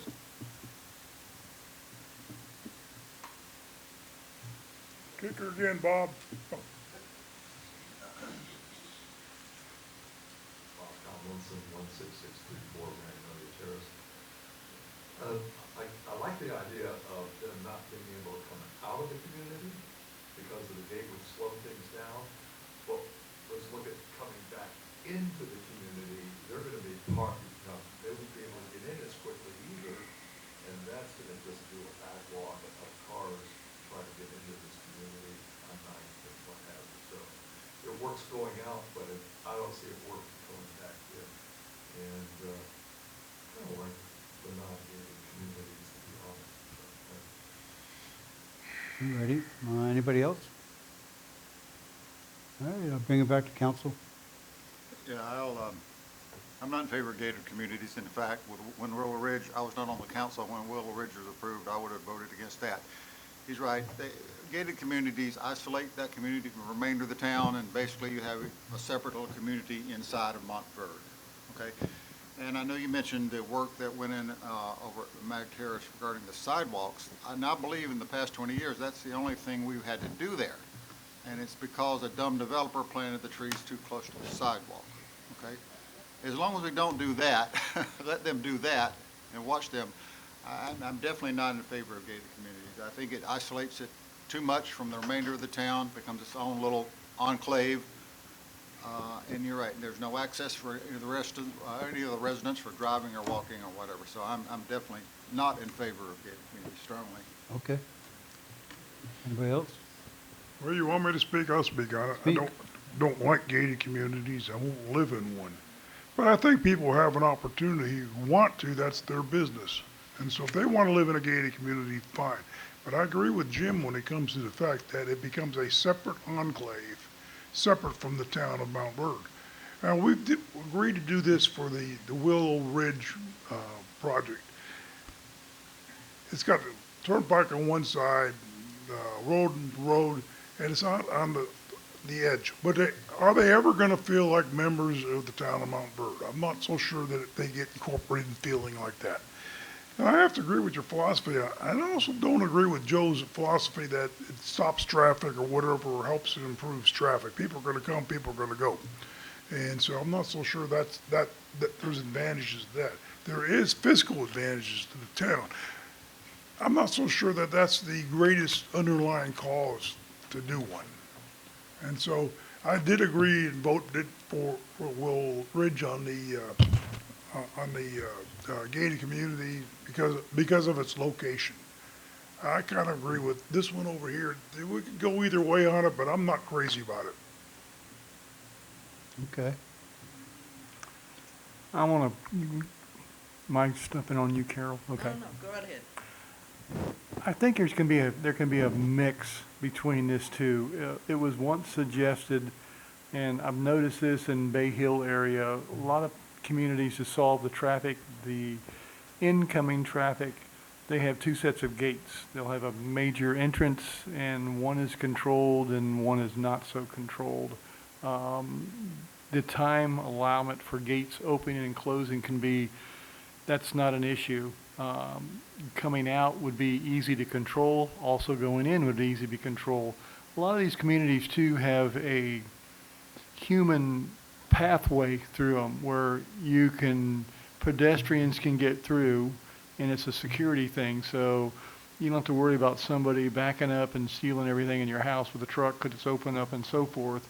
So they have a pedestrian walk-through gates on the side that are open, and they usually are controlled on a time schedule from, after hours they're closed, early mornings they're closed, but they're open to allow walkers to come in and out, also for the gated community, for them to get out without having to go through the gate, but also allow others to come back in.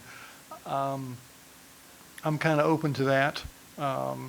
Yes, it does kind of constrain them, but I think also it allows them the right to, if they want to be gated, especially on the higher end communities, then so be it.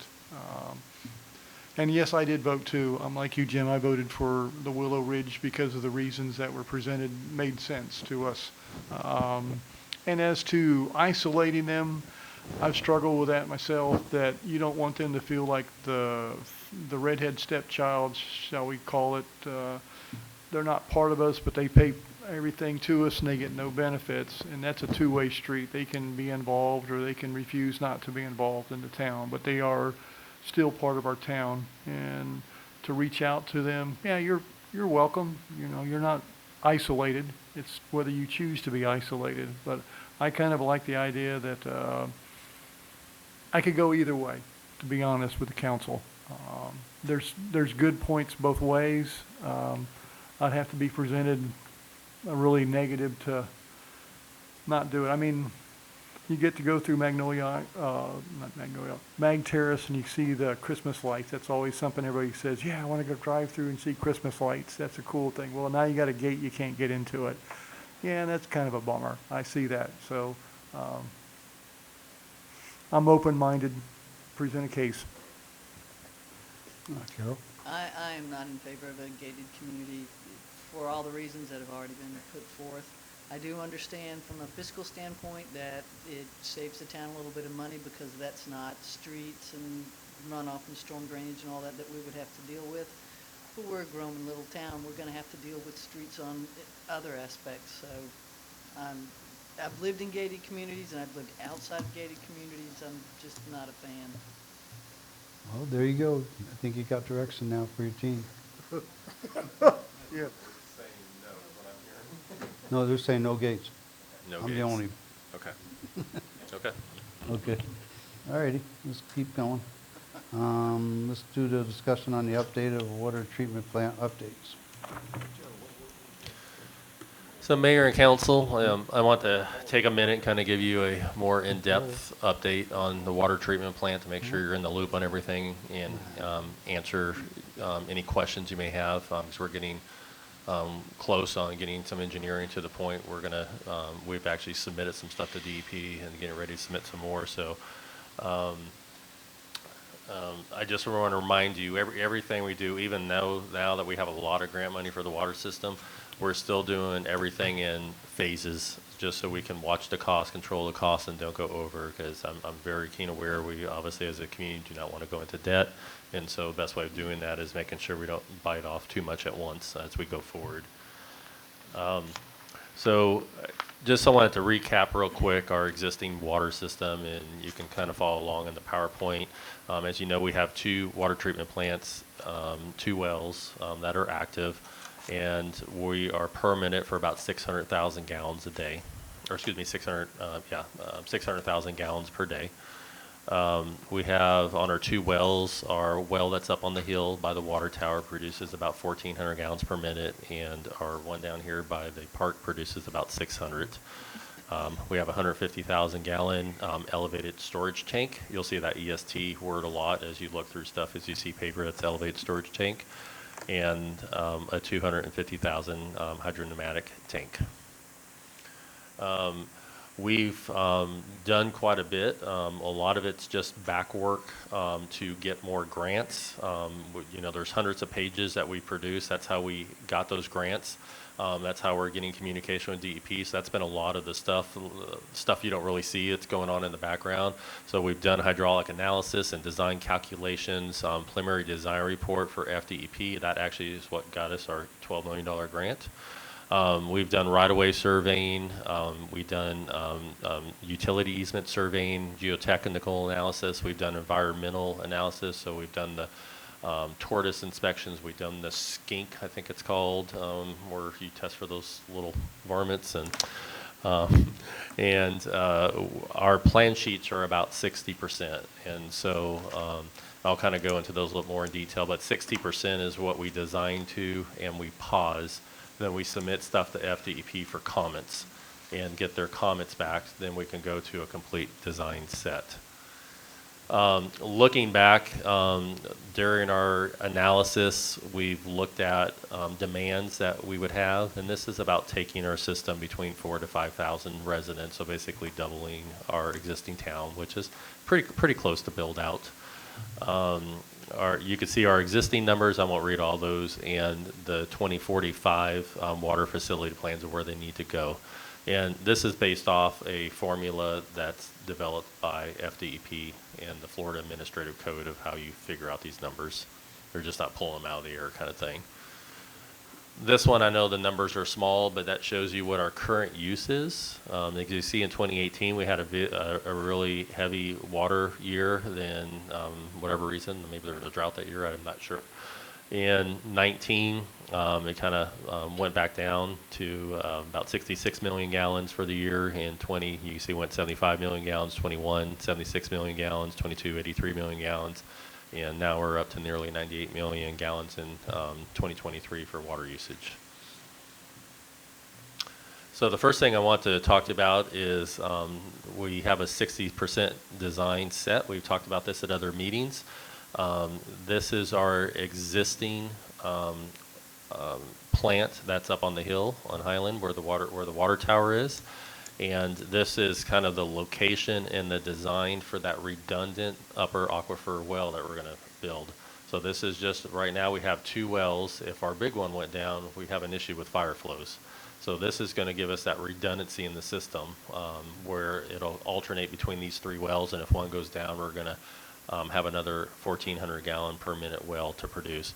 So this is basically what the well will look like. It'll be sitting out. It's an exterior well, be piped in with the valves and just hooked into our existing system with the existing chlorination system that we have. So we have already submitted this to FDEP, and we've already have our round of comments back for them, and they're planning next week on resubmitting the answers to all those comments. And once we have that back, then we'll have a full design set for this redundant well going forward. The next stage, that was stage 1A, in which we've talked about obviously that at other meetings in the past, that redundant well. The next stage is the elevated storage tank. So this is additional storage. As I mentioned, we currently have about 175,000 gallon capacity. And when we looked at the Florida Administrative Code and looked at our future growth and growing, we need to have about 358,000 gallons of storage for the town for the future. And that does include some of the stuff we have in our 180 district just outside the town limits, just to let you know. They're recommending through the engineering that we build a 300,000 gallon elevated multi-column storage tank. And that will be located at the Stetcher property. We're planning on putting it a little bit toward the back right before it goes down the hill, just so we can preserve the front piece of that property for whatever council may want to do with it in the future going forward. And again, if you have questions, just stop me as I go here. And that's just kind of a diagram of what that 300,000 gallon storage tank will look like. So it's almost a mirror of what we have, just 3 times bigger or 2 times bigger than what we currently have. And it'll have, Montverde painted on it and lights and the whole 9 yards. At this location at the Stetcher property, now this used to be phase 4 or phase 5 on some of the stuff, was putting an LFA well in. So that's a lower Floridian aquifer well.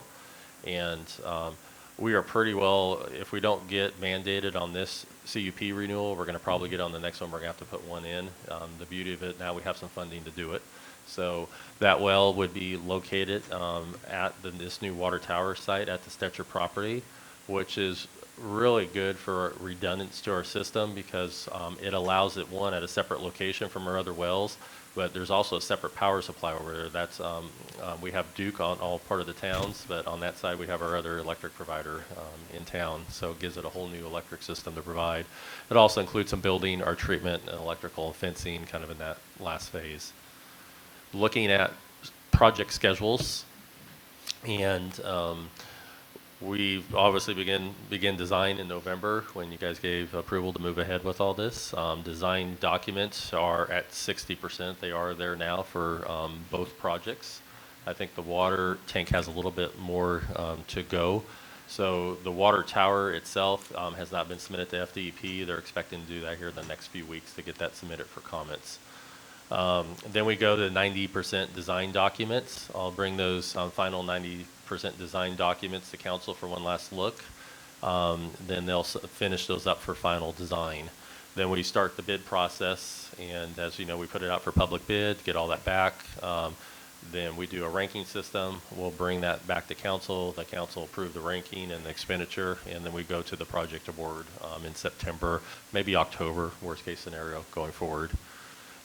Construction and finish construction. When the beginning construction, likely we'll probably get that redundant well actually finished in 2025 and the elevated storage tank in 2026. This schedule is for the new well by the existing tower, correct? This is for the new well and the water tower. For both. New well and water tower. For both? Yes. Mm-hmm. Mm-hmm.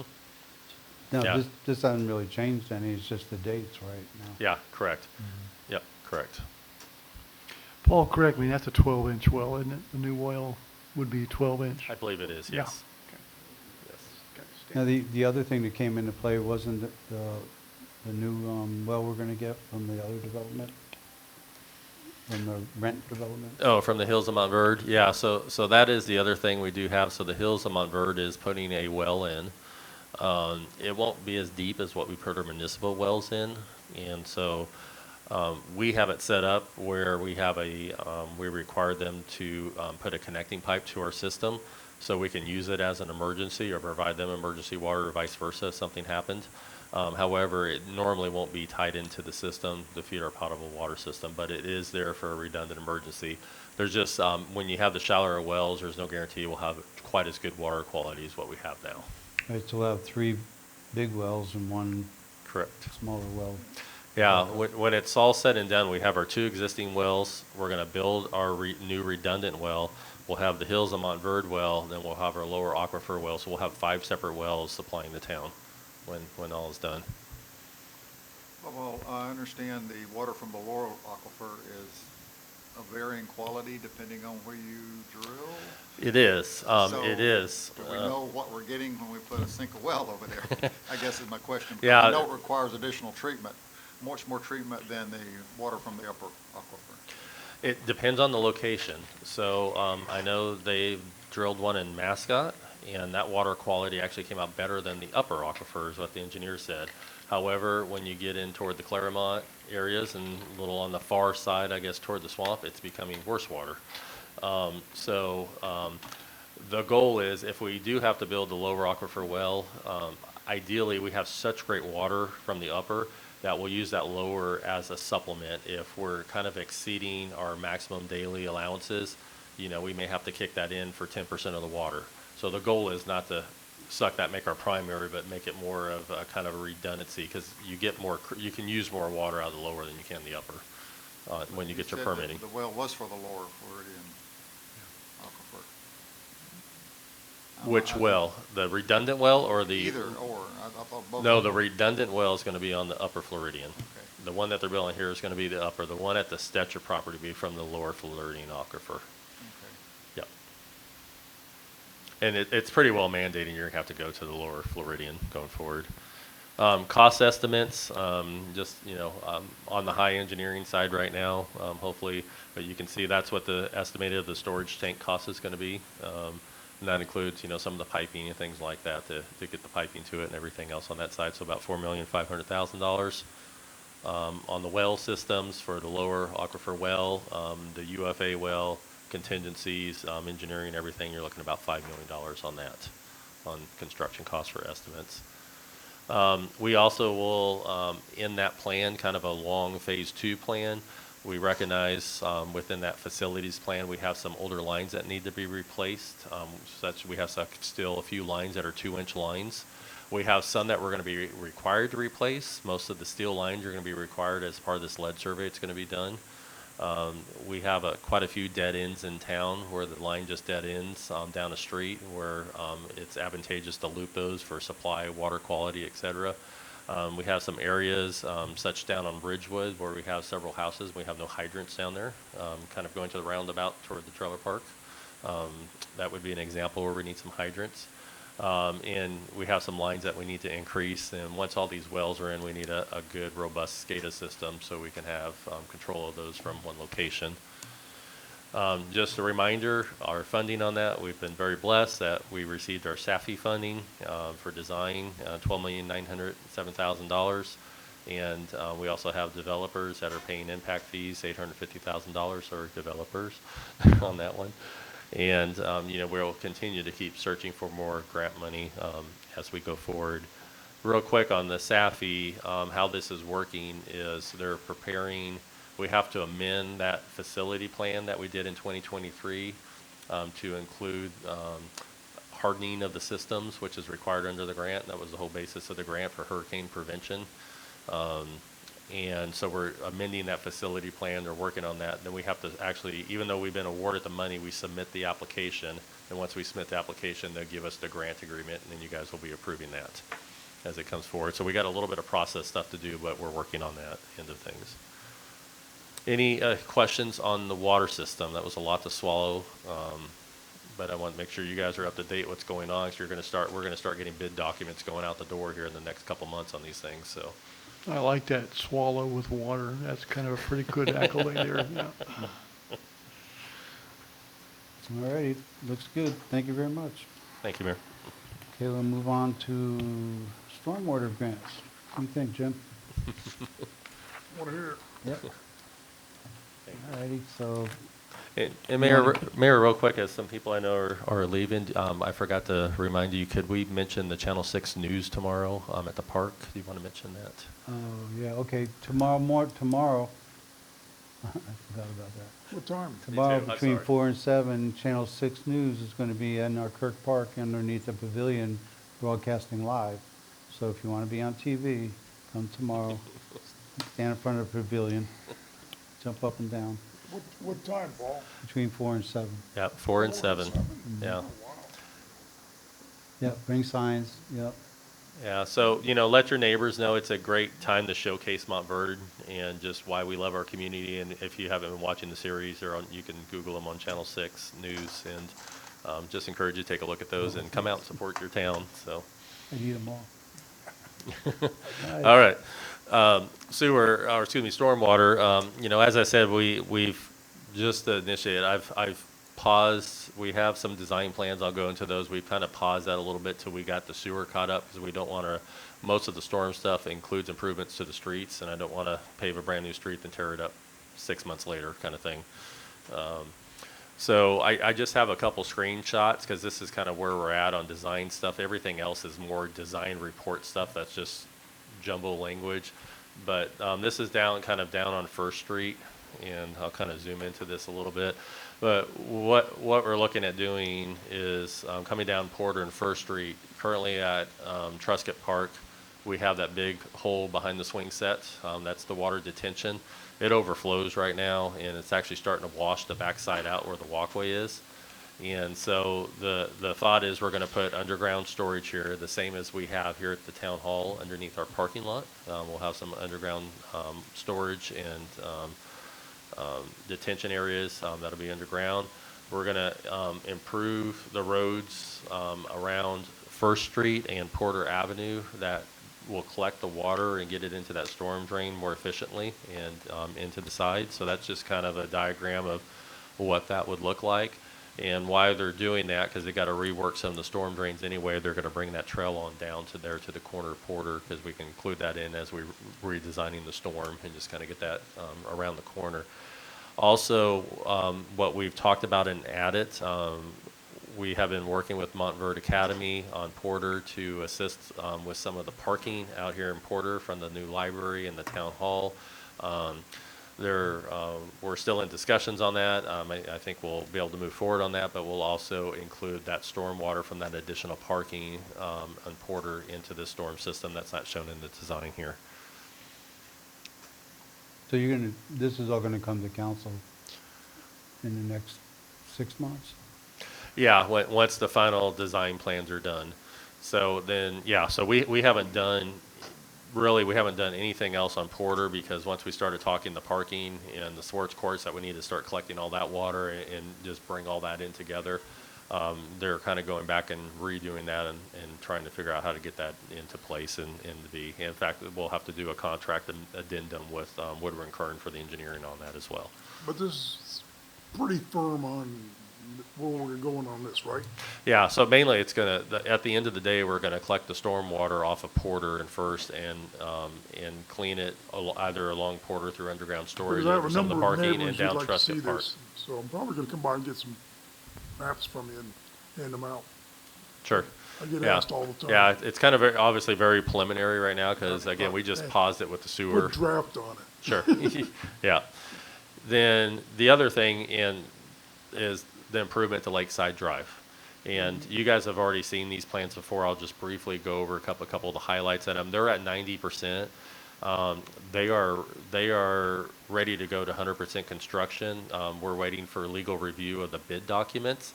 I've slowed that down as well, because we got to figure out where the lift stations are going to go before we do that road as well. But basically, it could be ready to bid in 2 weeks on Lakeside.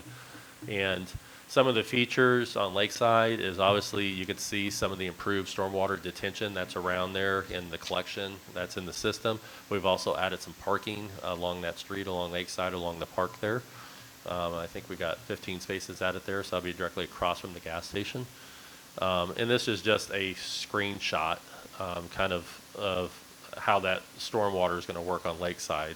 So I think the current road is, I think measured it at 15 feet right in there. It's pretty narrow through there. And this will take it to a full 22 feet, which is all we can do without taking trees out. I'm orienting, the trail is on the southern, on the lower side of the. That's correct. The trail's on the lower side. Yeah, you can kind of see it in the very edges there on the very bottom there. So again, that whole lakeside is ready to go. It's ready to go all the way from 7th Street down to 2nd Street. And just as a reminder, all this is being grant funded. DEP grant, $1.8 million. Lake County Water Authority, $200,000. Clean Water, $375,000. Then you recently signed that agreement for the vulnerability study, which is now what's required to get future funding from DEP for stormwater grants. So we're going to be working on that vulnerability study. So. And you are staying with your limited number of tree removal? Yes, we're doing our best. I think right now, like on Lakeside, I think there's only 2 trees that will have to be moved out of there outside of those couple palms that are dying right by the gas station right in that area. Those will come out, but that's about it. Yeah, Good. We're doing our best to preserve trees as we go forward. Is that down where the fence is in the road? Yeah, Yeah. you know, those palms are kind of And I'm going to back up on the park down here. The fence to the left side of the park, you might want to move that now before they sell that house. Because the person died in that house and that fence has always been wrong. Okay. It's probably, it's big, it's like 15, 18 foot off. Oh, wow. It's Okay. big. If you could, I know we need to do a drive around. Maybe we can get Yeah, together and you can come show me that. Because that'd be the right time to do before they sell the house, and then the person that bought the house would think that was their property. Yeah, I mean, most definitely. I just recently made another property owner move their fence Okay. off the right of way, so we can definitely look at that. All right, Good. let's get through this. If you wouldn't mind, Anita, 2024-100, please. An ordinance of the Town of Montverde, Florida, amending Section 10-59 in Chapter 10 of the Town of Montverde Land Development Code to allow as a permanent use Connex boxes and similar temporary storage containers units in the Town of Montverde Public Facility Zoning District only, providing for codification and severability, providing for the repeal of ordinances in conflict herewith, and providing for an effective date. Alrighty, these are those boxes we have in Public Works, the tractor trailer boxes. Yeah, I missed the first reading. These are those big steel containers? Yeah. Okay. And Yeah. we don't have an ordinance that allows the town to have them, so we're doing an ordinance that allows only the town to have them. And so, because they come in very handy, is that right, Paul? That's correct. Okay, so we want to get this in place so we're not breaking any rules. So I'll open it up to the public. Brad Law, 17201 Main Street. Can this also be used for potential commercial construction projects as well? I don't think we would bother that, would we? Under permits, Anita? As a temporary use to store things during construction, Correct, that contractors would use this for storage of products while the construction's going on. I think that is allowable temporarily. Yeah, seems like I issued some for Willow Ridge for you can have a temporary construction or storage trailer is allowed for like a 6-month uses. Yeah, this is permanent for public facilities. All righty, bring it back to council. Need a motion or discussion?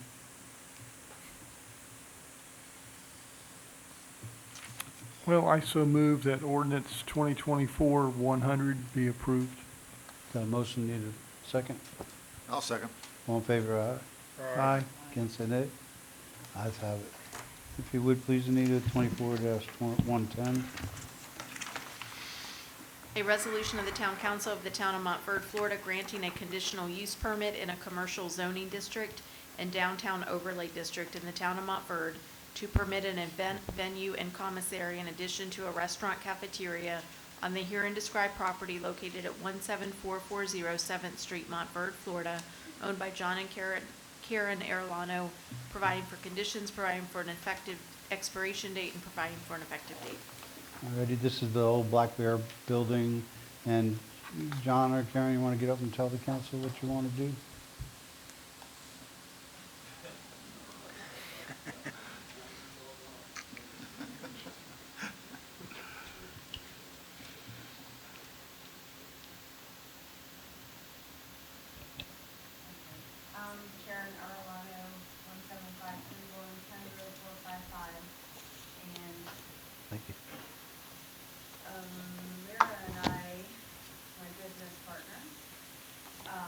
are wanting to add to the already approved restaurant of use just the venue and commissary. We want to make it a place where people can do birthday parties, baby showers, anything that they want, Super Bowl parties, whatever they want. Do you have enough room there to do that? Oh, yeah. I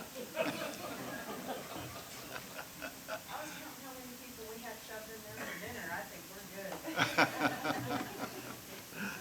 No, it's about 1840 square feet, and then,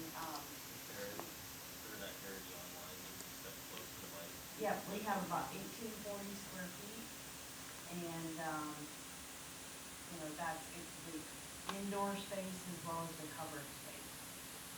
Are you going to add a commissary plus the restaurant that's already there?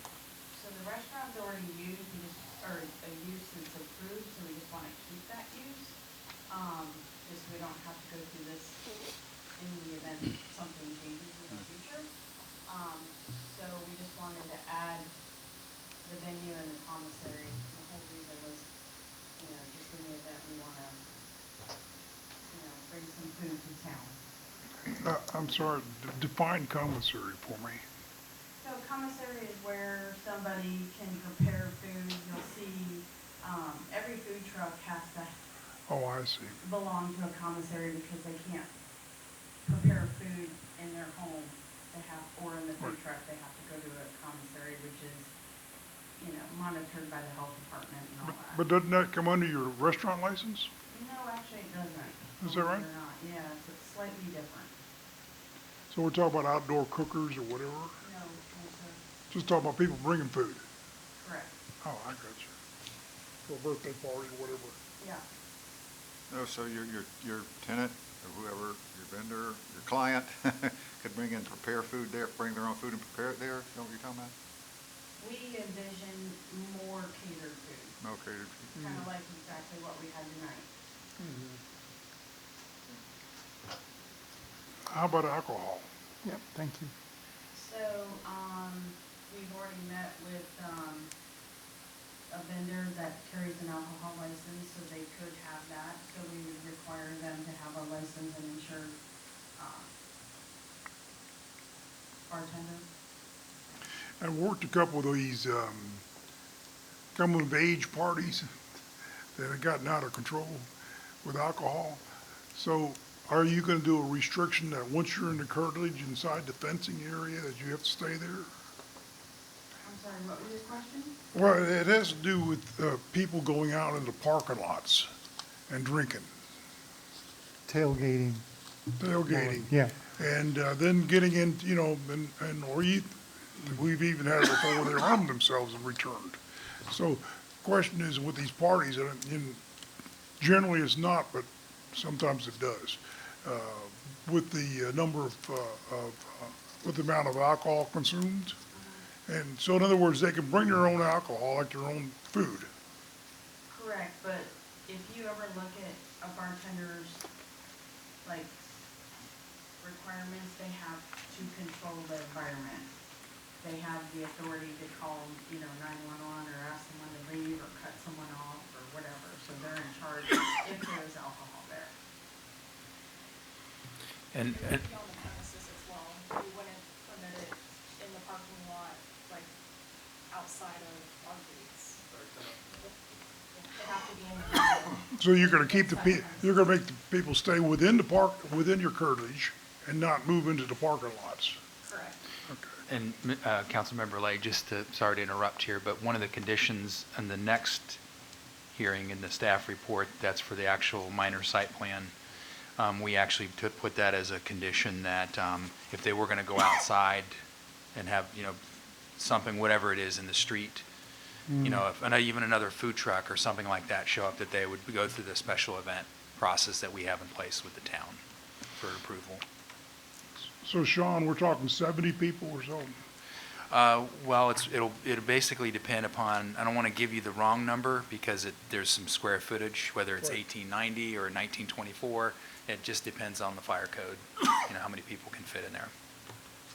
And the, community buildings are 52 or 53. Yeah, So we're gonna end up somewhere between that and 70, right. Yeah, we've heard 54. Yeah, exactly. which I think the community building's quite a bit smaller. Yeah.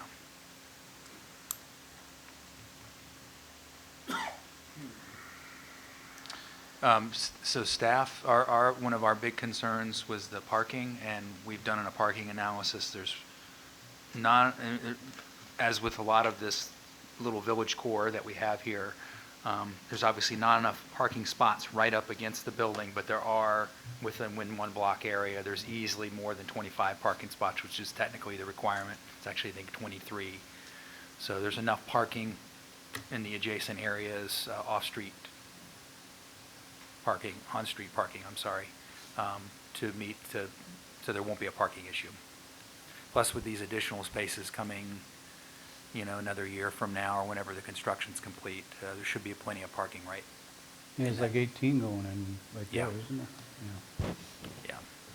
Yeah, then, of course, isn't the issue when we have a party like this, people start parking on the right-of-ways and, sidewalks and whatever, so. What would you be able to do to enforce that or prevent it? I mean, you're not gonna hire security or anything, are you? I just know that the event, I'm trying to think of the name of the one in Claremont. Yeah, the event center, that they did not, I don't know where they did the math on that, but the building was a little bigger than the number of parking spots, and there was no place else to park. On 27?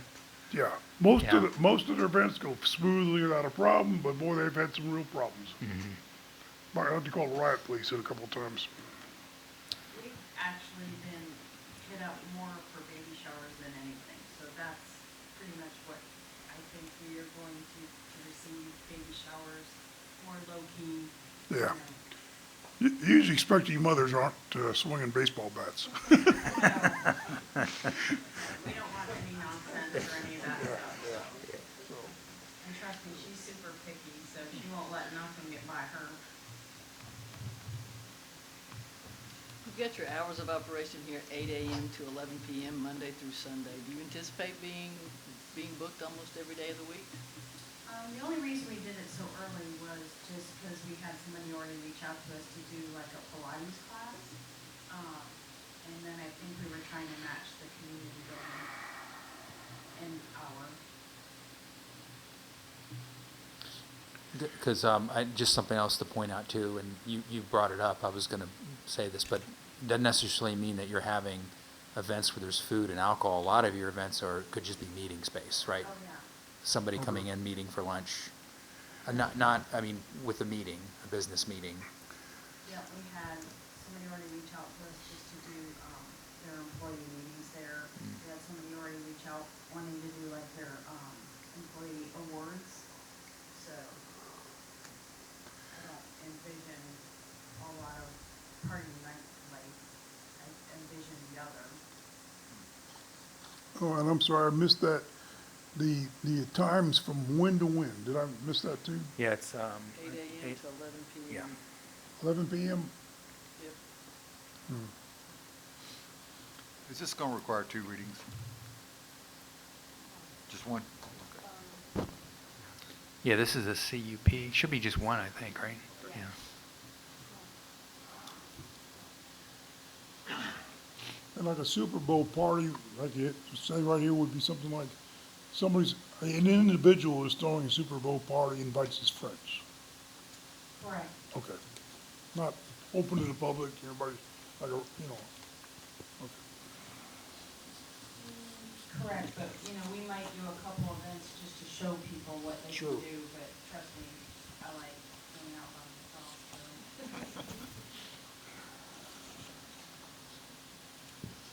so. Why are you smirking, John? Okay, well, thank you very much. I think you guys did a good job explaining it. With John. I'm sorry I brought that up. Well, Is John the bouncer? John's the bouncer? John's the bouncer. Is John the bouncer? let me open it up to the public so we can get this moving here. Anybody want to speak about it? All right, I'll bring it back to council. What's the discussion? Well, my questions were answered. Hours of operation, weekends, and alcohol, and I don't have anything else. Anybody else? It seems pretty good. Is there a way in which we could put a time limit on this calendar-wise and reassess it if we have issues? I mean, it's, what they're saying to us sounds pretty reasonable and sounds like a nice thing to have around town. But you've seen recently in the news, the one near in Sanford with all the shootings and everything. So it just depends on which way this thing kind of goes. The way your code is written, conditional use permits they're valid until they're no longer used for that purpose, or you revoke them because they don't meet the condition. So if they do something that they're not allowed to do, then that would be a reason to revoke it. But otherwise, they're entitled to have it continued. It's not like a temporary thing. So you Case in don't have that ability in your code. In case in point is what Claremont did with the place on the, I don't even remember the name of it, but it's now the Salt Shack. They revoked their CUP. Yeah. And I know that Sanford's looking at revoking that one that. Lily's, that was the name. Yeah. Yeah. Yes, they would revoke the CUP. Yeah. So if there was a problem, we could go through a process and, Yeah, so if Karen's getting crazy and they're yeah, out of bounds, then you could, we could talk to her about it. yeah. All right. Is that, you good on it? All right. As long as we have a process to say, whatever it takes, complaints, whatever number of times police are called, whatever, and then come back, we could always say to them, that's not the kind of party that works well, you know, and you might say, we'll not do that, but we'll do these, you know, like, obviously, showers. So, I don't think I ever got called to a shower. All righty, anybody else have Anybody else? any more comments? And then I'll make a motion with that. I think that was good, Jim. You covered the bases. I was kind of wondering about that, but that's good we went down that road. That clears We it have a up. motion if you want to go ahead and, we have a motion, need a second? So second. All in favor, say aye. Aye. Against, say nay. Ayes have it. Great, we'll move on to 2024-14, 114, please. A resolution of the Town Council of the Town of Montverde, Florida, granting minor site plan approval to John and Karen Orlano Investments LLC for use of the existing building and property as an event center and commissary having an address of 17440 7th Street, providing for conditions and providing for an effective date. All righty, great. Do you guys want to explain this? This is That's all just it's a little confusing, understand, but they actually needed a CUP and a minor site plan, both of which are required by code to come to you. So this is the second part. It's just the minor site plan approval process. You had to get the CUP taken care of because they were sort of changing the use a little bit. And the last time when Black Bear went in, if you remember, there was some questions about the parking as well. So to kind of cover that you don't technically have the parking, you really do because there's plenty of parking. We had to do the CUP, and then a minor site plan is required by code as well. So this is really just the second part, a little duplicative, but it's following code. So, did they change the building at all? They have not changed the building, and it's the same footprint. I think they're proposing a little storage area, but structure, but it's not. It'd fall underneath as a minor, you know. And they're going to do. It would be consistent. That storage structure would be architecturally similar, Okay, anyway. so we'll open it up to the public. Anybody want to talk to council about it? And I think just following up with Sean, I think the only thing that's going to change on the site plan is they removed the refrigerator that's outside and replace it with the storage shed. So that was the only change. Yeah, right. Okay, we'll open up the public. No, We'll bring it back to the council. the refrigerator outside, It's gone. huh? Yeah, It's gone. the refrigerator, freezer.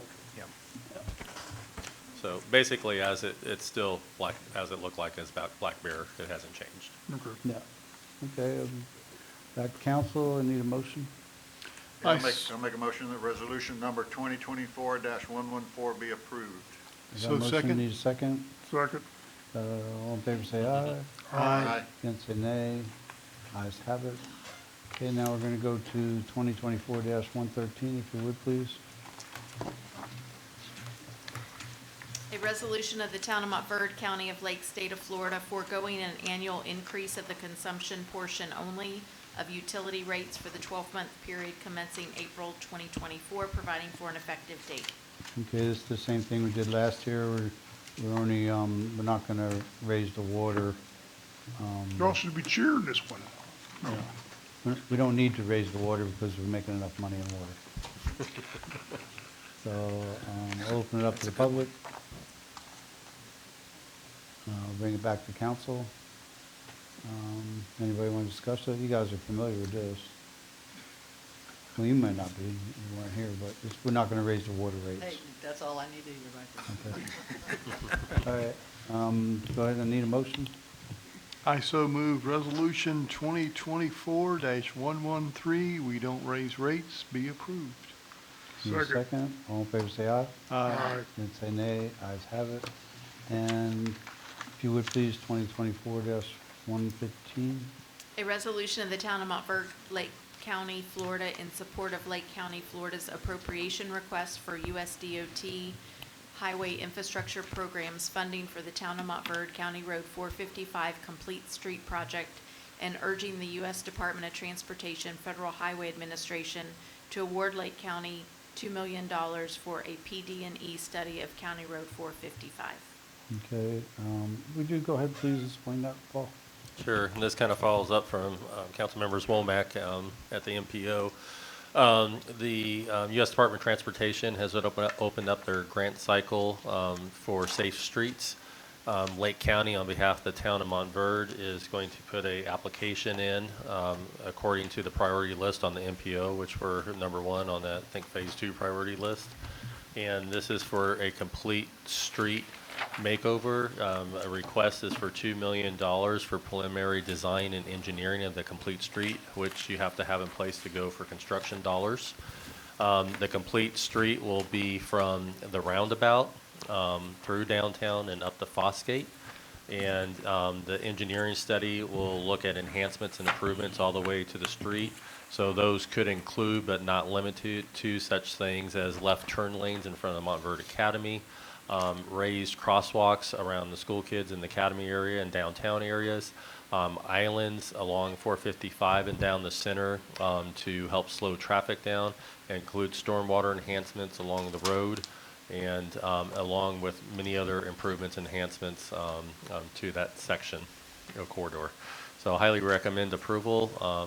The mayor, on behalf of the town, did sign a letter of support requesting the funds that was sent to Senator Baxley's office the other day. And so we're going to get this completed, sent to Lake County so they can get up to Senator Baxley as well.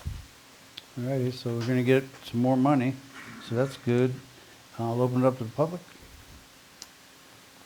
Anybody want to talk about this one? What's not to like, huh? Matthew Bound, 1122 Imperial Legal Street. I'm just curious why studies are so expensive. Yeah, me too. Amen. Tell me about it. Tell your kids not to be doctors. That's where Yeah. the real money is. They need to be engineers. Need a consultant. It's crazy. All right, I'll bring it back to public, to council. Yeah, what's not to like, huh? Yep. Yeah, all those last couple years of discussions about when are speed tables coming, should we do this, should we do that? This will This'd be great. solidify it, whatever needs to be done. How's the academy feel about it? No, it's static. I've been working with Paul a little on our round tables, the tops, and the Yeah. crosswalk area, so communication with Paul on this future projects. Yeah, this is quite old, really. And this goes back At least 20 years. All that will deal with the stormwater runoff into Lake Florence over on this side, is that correct? Sorry, it will definitely look at that, and if there's more stormwater created, it will deal with that. It's not necessarily that, boxes will be funded or anything like that, but any additional water detention, it will address that and look at that as well. But we can also include some storm water enhancements in the design that can also receive other grants. So this design will be able to be used for multiple grant cycles besides just transportation. All righty. Thank you very much. I need a motion. Question, Paul, you mentioned the boxes. I know when that project on Lake Florence was done on 455, the county did not put a box in, and when that was kind of ruffled some feathers, and we kind of scratched our head and said, why didn't they do that? Any updates on that? No. Yeah, okay. But Yeah. you know, I hate saying that, just kind of talking and listening, the kind of, I guess, the allure of those boxes are starting to wear off. You know, when we cleaned ours last year, we didn't find anything in them. Yeah, so, I mean, a lot of the sand and stuff is still kind of working through them. I think it slows the turbulence down, which really helps. But I really would be interested in seeing some more long-term studies. But there's some other methods. I mean, really, stormwater retention is one of the best things. Letting the ground do the job is one of the best things you could do. All right, I need a motion or whatever you guys want to do. I make a motion that resolution number 2024-115 be approved. I got a motion, need a second? Second? All in favor, say aye. Aye. Against, say nay. Ayes have it. I got one quick question, Paul. Lake Florence Park, can we get that lakefront cleaned out of all the plants and everything a bit now? Now's the time to do it with the lake as low as it is. I know we've talked about this. I thought they'd been out there about a month or two ago. Oh, I haven't seen it. Have they cleaned it? I honestly haven't had time to go back and look at it, but I know I was out there when they were working on the left side, and I'm not sure if they finished the right side, but I'll check on it. But Last time I was there, it had not been. But okay. I'll double check it, but yeah. We'll But with the lake as low as it is, now's the time to jump on that before the Sure. summer rains bring it back up. But it was really thick in there before. All right, thank you. One other quick follow-up. Last meeting, we had a discussion of homeless people feeding the gators in Lake Apopka. Has anything, Game and Fish, been notified or anything going on with that? I bought some signs and they're in my office, which don't really help, but they're going to get put up outside that says, you know, don't feed the alligators because. No, but I think it's good to put them up. Yeah, so we're going to get some signs up there and you know, approach it that direction. School put yours up right after Disney's situation, huh? 18-foot alligators in Lake Apopka, in case they don't know that. It's the new kayak trail for the county waterway, isn't it? Alrighty. The water trail, what do you call that? The water trail? The Blue Way. The Blue Way Water Trail now. Okay, we're all done, right? Do you need a motion I second it. to adjourn? All in favor, say aye. Thank you. Beats to it, Jim. Beats to it.